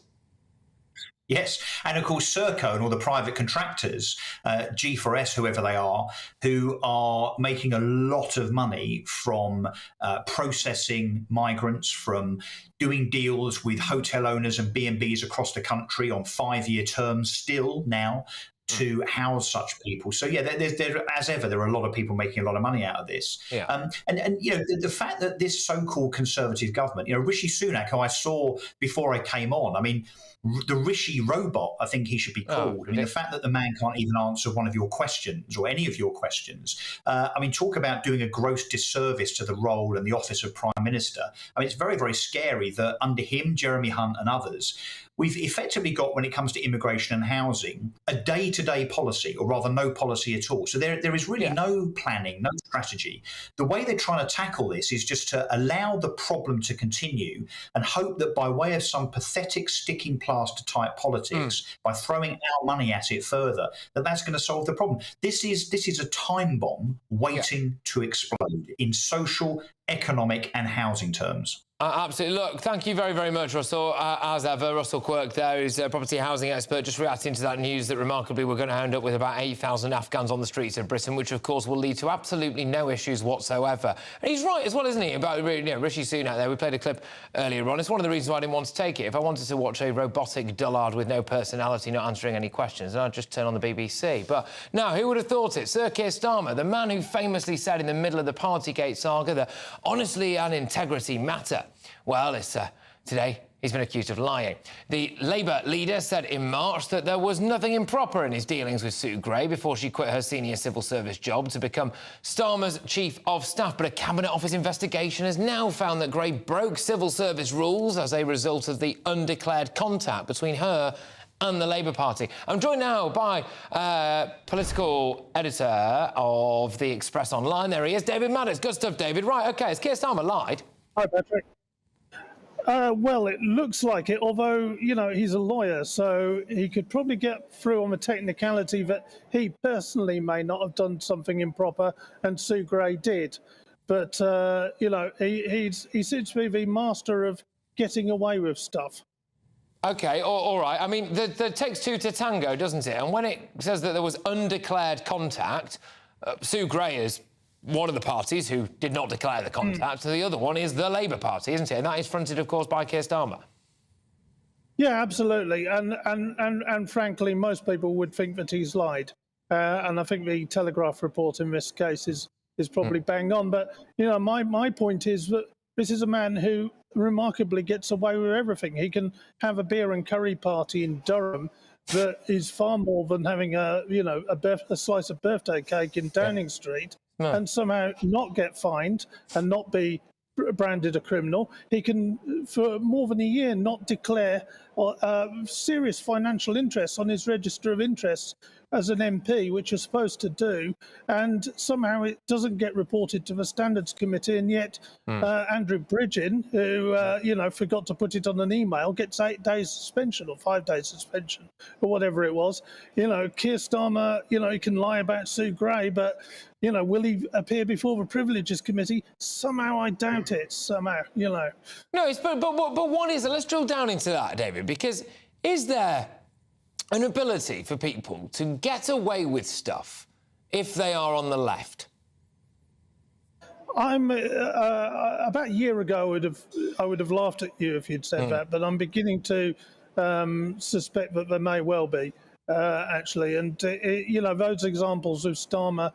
You know, and it's not just him. There's a whole series of issues which come up, and somehow, you know, it's Boris or the Brexiteer. You know, we're going to have on Monday, we're going to have some Brexiteer Conservative MPs who, you know, have the audacity to support Boris, who are going to get reprimanded by Parliament for doing that, and yet people on the left somehow swan through and nothing seems to happen to them. I mean, it's like, you know, when Conservative MPs are caught up in sexual scandals, it seems to be all over the place, and yet when Labour MPs are, then we hear very little about it.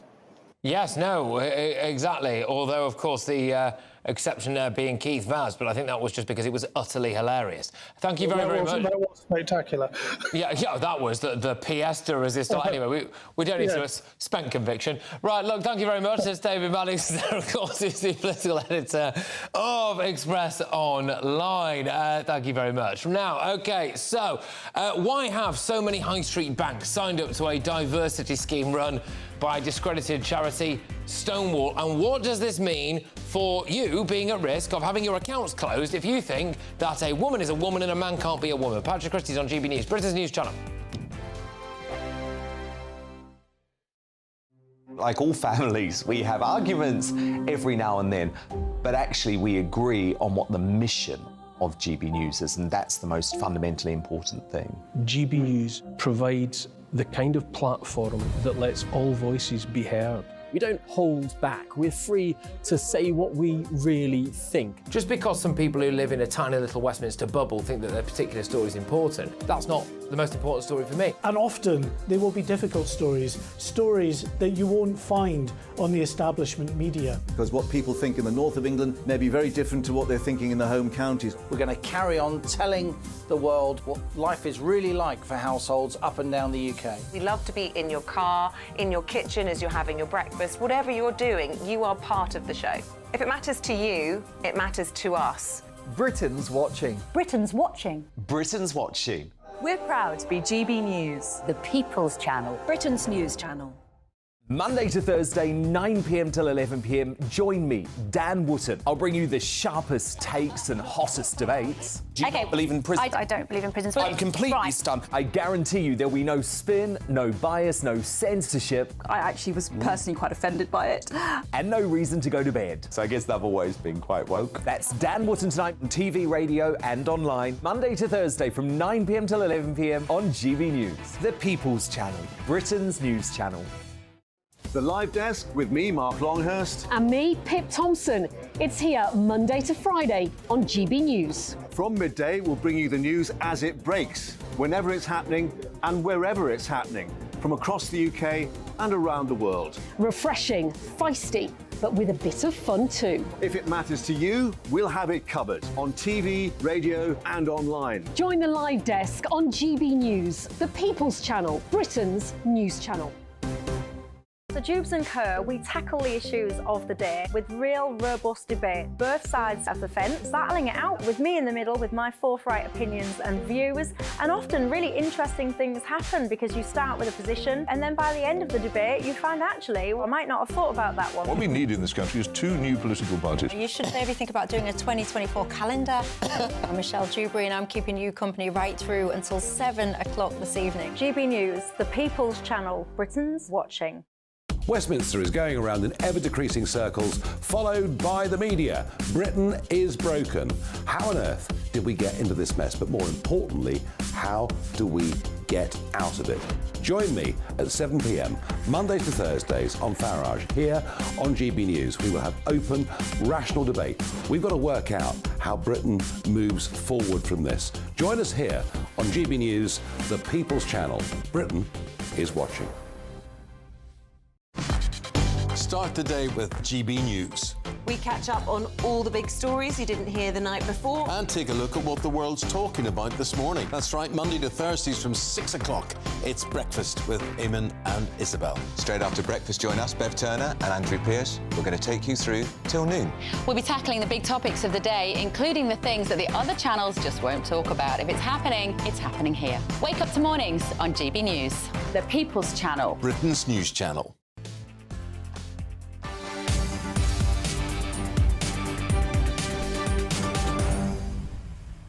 I have got some breaking news for you, yes, and we're back to lockdown parties, but this is interesting. The police is reopening one investigation, opening a new one into previously an unknown party, but not investigating a series of others. Here to explain all of this is our very own Catherine Forster. Catherine, thank you very much. What's going on then? OK, so the new investigation is into an alleged birthday drinks party on 8th of December 2020, when we were in lockdown, that Bernard Jenkin, Conservative MP and member of the Privileges Committee that recently made the report on Boris Johnson finding that he'd misled Parliament, allegedly attended. It was his wife's drinks party, and that news came out in the last few weeks. He has said nothing really. So the police have decided to open investigation into that. So the police, just to clarify, the police are now investigating Bernard Jenkin of the Privileges Committee, who was grilling Boris and actually earlier today grilling Rishi Sunak as well. Correct. Right, interesting. Okay. Correct. And then they are reopening a previous investigation, which was, you'll remember there was a picture of like 24 people. Sean Bailey, who was then running for Conservative Mayor of London, This was 14th December 2020. That was previously investigated, but a few weeks ago, a video emerged, didn't it? Of people dancing, of people saying, "Are you filming this?" and said, "Oh, well, as long as we don't stream it and, you know, let on that we're bending the rules." People were dancing. They nearly knocked over the table covered in food. That is being re-investigated. Now, bear in mind that Sean Bailey is saying, yes, I was there briefly, he was there in the photograph, but he left. He's got a peerage from Boris Johnson. Another guy who is in the video, called Ben Mallet, has got an OBE. OK, so the police are re-investigating. That will be interesting to see how that one plays out, because it was investigated. Well, it was investigated, but all they had was a stills image. Now they've got dancing, music, people saying, "Oh, we're bending the rules." Right. Obviously a bit raucous. There's more a bit to raucous. It, right, so, OK. But there were other allegations about what Boris Johnson may or may not have been up to at Chequers. Yes. That also came out a few weeks ago, and Thames Valley Police were looking at that. They have decided not to take that further. Well, this is interesting. Potentially not great news for Sean Bailey, although we'll have to wait and see. He, to be fair, kind of held his hands up relatively quickly, and what will be there, I suppose. But fascinating that the Boris Johnson Chequers gatherings, the police have said, we're not having a look at that, there's no need, OK?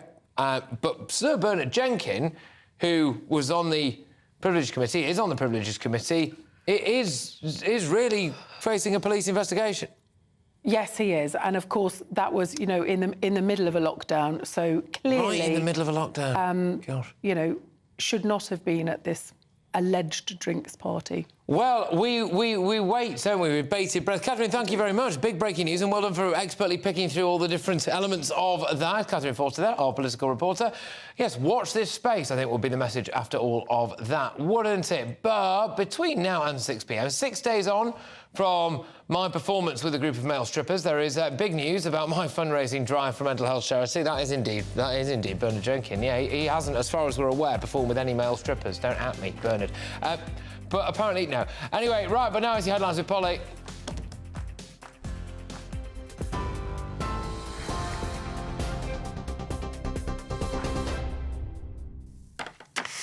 Well, as you've been hearing, there are some breaking news lines this hour, and they're coming to us all the time. We're hearing that the chair of the Privileges Committee, Sir Bernard Jenkins, could be facing a police investigation. The Metropolitan Police are reopening their investigation into the Jingle and Mingle lockdown party at Conservative Party HQ. It's also going to look into the gatherings on the 8th of December 2020, which Tory MP Bernard Jenkins is said to have attended. They've reopened that investigation and launched a fresh probe now into Partygate allegations. 2 potential COVID regulation breaches happened during the event at the Conservative campaign headquarters in December 2020. Those news lines coming to us all the time. We'll bring you the latest on those as they emerge. Meanwhile, the Prime Minister has declined to say when he'll fulfil his promise of stopping small boat crossings, but he's denied it's on hold amid the ongoing Rwanda court battle. Rishi Sunak has been questioned by MPs from the Liaison Committee today on a range of topics, including the cost of living, public services and the environment. Mr Sunak denied he has no plan B if the Supreme Court does not overturn the ruling blocking the forceful removal of asylum seekers to Kigali in Rwanda. He told the Liaison Committee today that ministers will challenge the appeals court judgment confidently and vigorously. That's still ongoing. Keeping an eye on that for you as well. And Thames Water has been fined today £3.3 million for polluting 2 rivers back in 2017. The company's pleaded guilty, admitting to discharging millions of litres of undiluted sewage into the Gatwick Stream in Sussex and the River Mole in Surrey over the course of 6.5 hours, killing more than 1,400 fish. The judge said she believed Thames Water had also demonstrated a deliberate attempt to mislead the Environment Agency over the incident. And the average rate for a 5-year fixed-rate mortgage deal has now moved above 6%. That's after the UK's 4 major banks were summoned to a meeting with the financial watchdog over allegations of profiteering. The FCA will question the bosses of HSBC, NatWest, Lloyds and Barclays over concerns savings rates are lagging behind the soaring cost of mortgages by about 4%. And finally, Threads, a new website which will be linked to Instagram, is described as a new text-based conversation website and app. It appears to closely resemble its main rival, Twitter, and it's the latest chapter in the rivalry between Facebook boss Mark Zuckerberg and Elon Musk, who bought Twitter in October. Twitter recently announced unverified users will be limited to reading 600 posts a day. More on all those stories, head to our website, gbnews.com.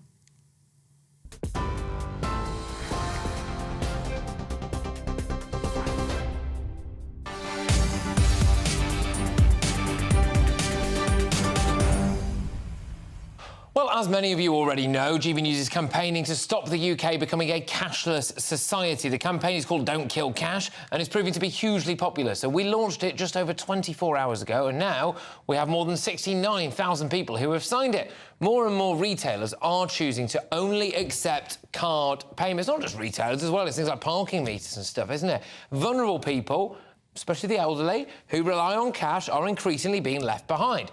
And a massive 5.4 million adults still rely on cash. It's being used in 6 billion transactions every single year.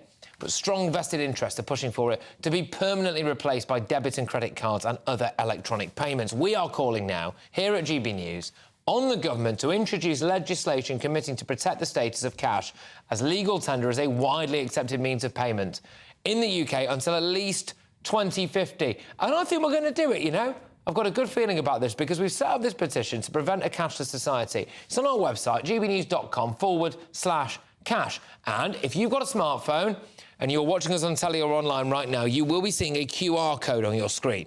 And you can just hold your phone over it and it will take you to the campaign page. Help GB News with our campaign. Tell the authorities, don't kill cash. And this story is, of course, very much related to this. If you have an opinion that's considered anti-woke, you might soon join a growing list of people who've had their accounts closed by UK banks. An Anglican vicar recently fell foul of it after he criticised Yorkshire Building Society's Pride agenda. And now it turns out that more than half of the major high street banks have signed up to a diversity scheme run by the discredited LGBT charity Stonewall. And this is what I'm concerned about, which is that if you now tweet something or go public and say something along the lines of, I don't think... It really gives you an idea about where these banks' thinking really is. But we still have this situation where banks are able to wield this power. If you've got a cashless society... It puts all the power, a disproportionate amount of power to the banks. It does. It puts all the power onto them. And just on that note as well, Nigel has rebutted all of this stuff, right? And there is a video of him on Twitter at the moment saying there's no limit on it, etc. Just a little throw ahead as well. I am actually covering for the big man tonight, Nigel Farage, and you will be hearing from him on all of this. So stay tuned, 7 till 8 p.m. tonight, right here on GB News. We will have Nigel Farage on, bizarrely on his own show, but obviously we've been overtaken by events, so I'll be covering it, but he's going to be on and having a chat about this. So look, Miranda, thank you very, very much. Great to have you on the show. Miranda Yardley there, just discussing about banks getting involved with all the Stonewall stuff and whether or not that might have an impact on you. I don't want to live in a cashless society. It puts all of the power onto these big banks and then, you're one step away from tyranny there, aren't you? But look, just very, very quickly, I just want to remind you that breaking news that we had. A senior Conservative MP involved in the COVID investigation, it's Sir Bernard Jenkin, is going to be investigated by the Met Police over a possible lockdown breach.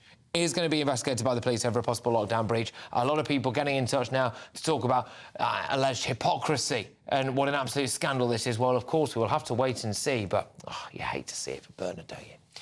Now, if you want to donate to my Just Giving page for the mental health charity Mind, you haven't got long to do so, OK?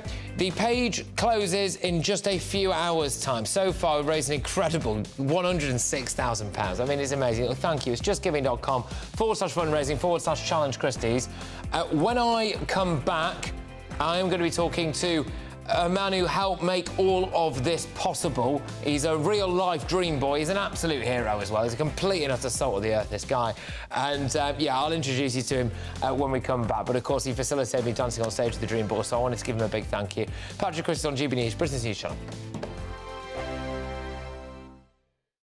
First and foremost, I am a GB News fan, and I was before I was working here. Just love the fact that we're asking the questions that a lot of establishment media won't ask. With a bit of a twist, we not only want to inform you, but we want to keep you entertained. It's worth the drive because you get in and the team's all ready and waiting, they're itching to go, and it's a proper little family. GB News is the People's Channel. It's the audience that makes the programme sing. We're giving our viewers and our listeners a voice. I see the thousands of your letters, tweets, emails, you name it, coming in. Britain is broken. How on earth did we get into this mess? But more importantly, how do we get out of it? The establishment had their chance. Now we're here to represent you. It's time for something different. It's time for GB News. I'm very patriotic. I believe in Britain. Our best days lie ahead. Britain's watching. Britain's watching. Join us here on GB News. The People's Channel. Britain's news channel. Join me, Patrick Christys, Monday to Friday, 3 till 6. We tackle the day's news agenda like you've never seen before. It's high tempo, high octane, the most controversial topics and the best guests. You will not be able to take your eyes and ears off it. I'm not afraid to ask the questions that you really want answered. 3 till 6 p.m, Monday to Friday on GB News, the People's Channel, Britain's news channel. I'm Andrew Doyle. Join me at 7 o'clock every Sunday night for Free Speech Nation, the show where I tackle the week's biggest stories in politics and current affairs with the help of my 2 comedian panellists and a variety of special guests. Free Speech Nation, Sunday nights from 7 on GB News, the People's Channel, Britain's news channel. GB News has its own late-night paper preview show, Headliners, where comedians take you through the next day's top news stories. You don't have to bother reading the newspaper, we've got it covered for you. Headliners, every night at 11 p.m, and repeated every morning at 5 a.m. We won't send you to sleep like some of the other paper review shows out there. GB News, the People's Channel, Britain's news channel. Join me, Camilla Tominey, on Sunday mornings from 9:30, taking the politicians to task and breaking out of SW1 to see how their decisions are affecting you across the UK. Bursting the Westminster bubble every Sunday morning, only on GB News, the People's Channel. Britain's watching. Every Sunday from 11, join Michael Portillo. There will be topical discussion, looking at the week before and the week to come. So kick back and relax at 11 a.m. on Sundays on GB News with me, Michael Portillo. GB News, the People's Channel, Britain's news channel. What you get for breakfast is something that, if we do our jobs right, you will wake up to news that you didn't know the night before. It's a conversation. It's not just me and Eamon. We want to get to know you, and we want you to get to know us. From 6, it's Breakfast with Eamon and Isabel. Monday to Thursdays on GB News, Britain's news channel. Hi, I'm Dan Wootton. You can watch me live on GB News Monday to Thursday from 9 p.m. And did you know that you can also watch and listen live on our website, gbnews.com. You'll always be up to date on the latest breaking news, as well as enjoying the best stories, opinions and shows. You can even join the debate under our live player as you're watching. So head straight to gbnews.com on TV, radio and online. GB News, Britain's news channel.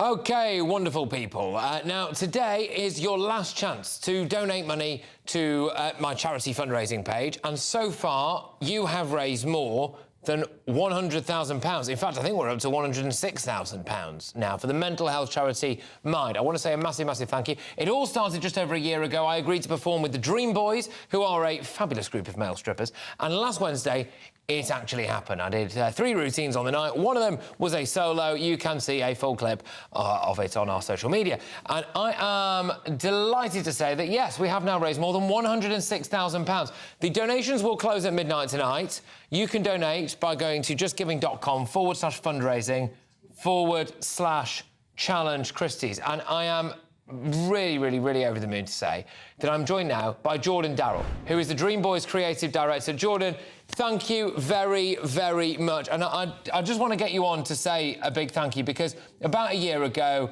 I approached you. I wasn't in great nick, to be fair, and we were supposed to be doing this fundraiser. I then messed it up a bit, really, and you were so accommodating, and you let me come back and do it again. And it is thanks to you that we've managed to raise about 106 grand for charity. So I just wanted to say thank you very, very much, mate. Well, you are very welcome, and also how incredible, £106,000 for a great charity as well. It started off as a little bit light-hearted jest, as it were, and look what a monster it's turned into, and what a performance you gave as well. So you have a home at Dream Boys anytime you want, that's for sure. You know what? You're going to regret that, OK? Because I would happily do that every single night of my life if I could. Jordan was telling me before, he's like, you're going to get the bug for this. And I was like, no. It turns out I absolutely have. But just talk to us a little bit about the Dream Boys, OK? Because, again, I don't know whether or not people have preconceived ideas about it. One thing that I was struck by was just what incredibly nice lads you all are, how professional you all are, and the kind of dedication and hard work that goes into it all. So, yeah, go on. Just tell us a bit about the Dream Boys. Well, it's, as you very well know now, you've dipped a foot in the ocean, as it were. It's a 2-hour, full-on, energetic kind of theatre entertainment show. Yes, we take our clothes off, but it's so much more than that. We bring everyone so much joy and happiness, and it's about having kind of 2 hours of just an incredible good time, singing, dancing, and being part of this environment that is just... It cannot be matched. You've experienced it. Yeah. It's very unique what we bring, and it's very good. And we get it from all our audience members because our doors are open to everyone. But it's very good for everyone's mental health, which is amazing that you did it for that charity, because we really do help people along the way. Which is kind of funny to think that it's a strip show, but we really do.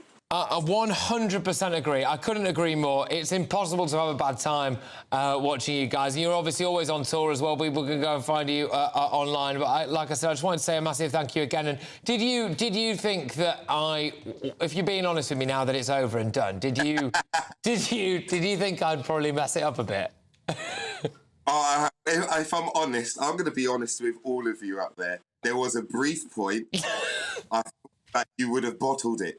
There was a brief point, you talked a good game, but I thought you might have just, when it got to the nitty-gritty and the close-off part, I thought you might have bottled it, but you completely went the complete opposite direction. So everyone better check it out online if you haven't already seen the footage. You've by far exceeded my expectations. Well, look, Jordan, thank you very much. And seriously, from the bottom of my heart, because actually going through the whole Dream Boys process, and with you being so accommodating, I mean, I got back in touch with you probably after about 6 months, having not spoken to you.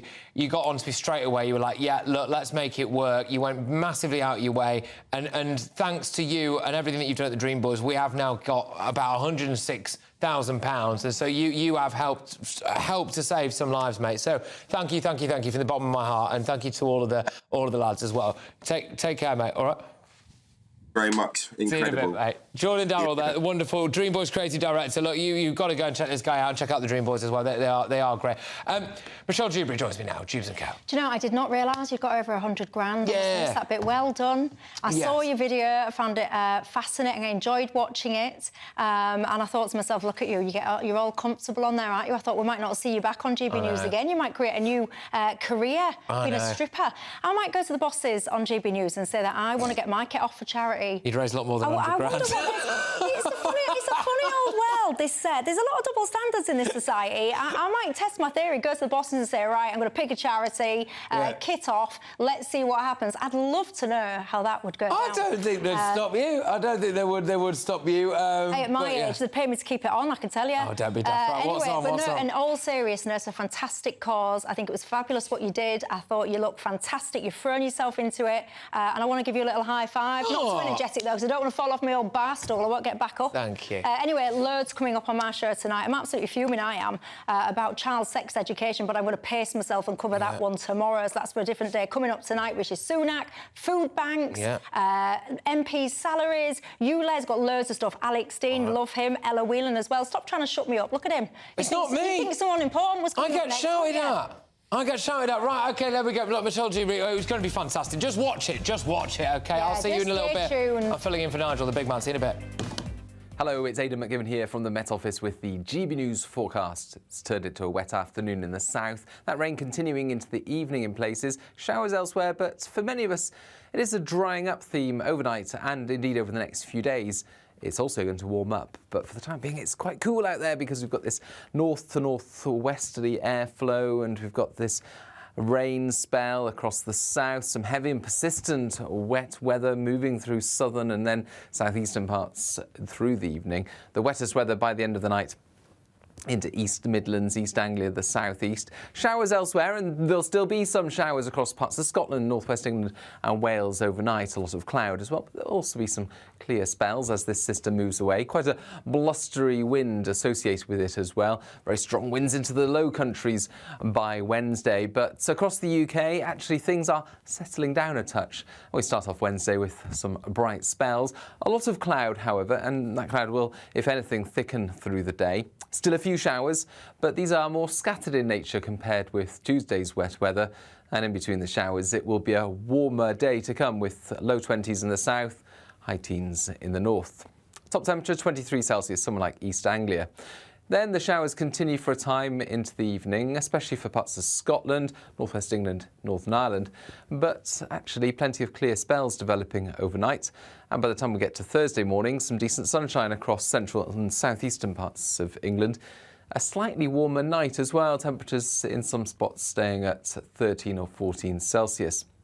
But we've got thickening cloud on Thursday towards the northwest. Initially, a few showers for western Scotland, Northern Ireland, Northern England and Wales.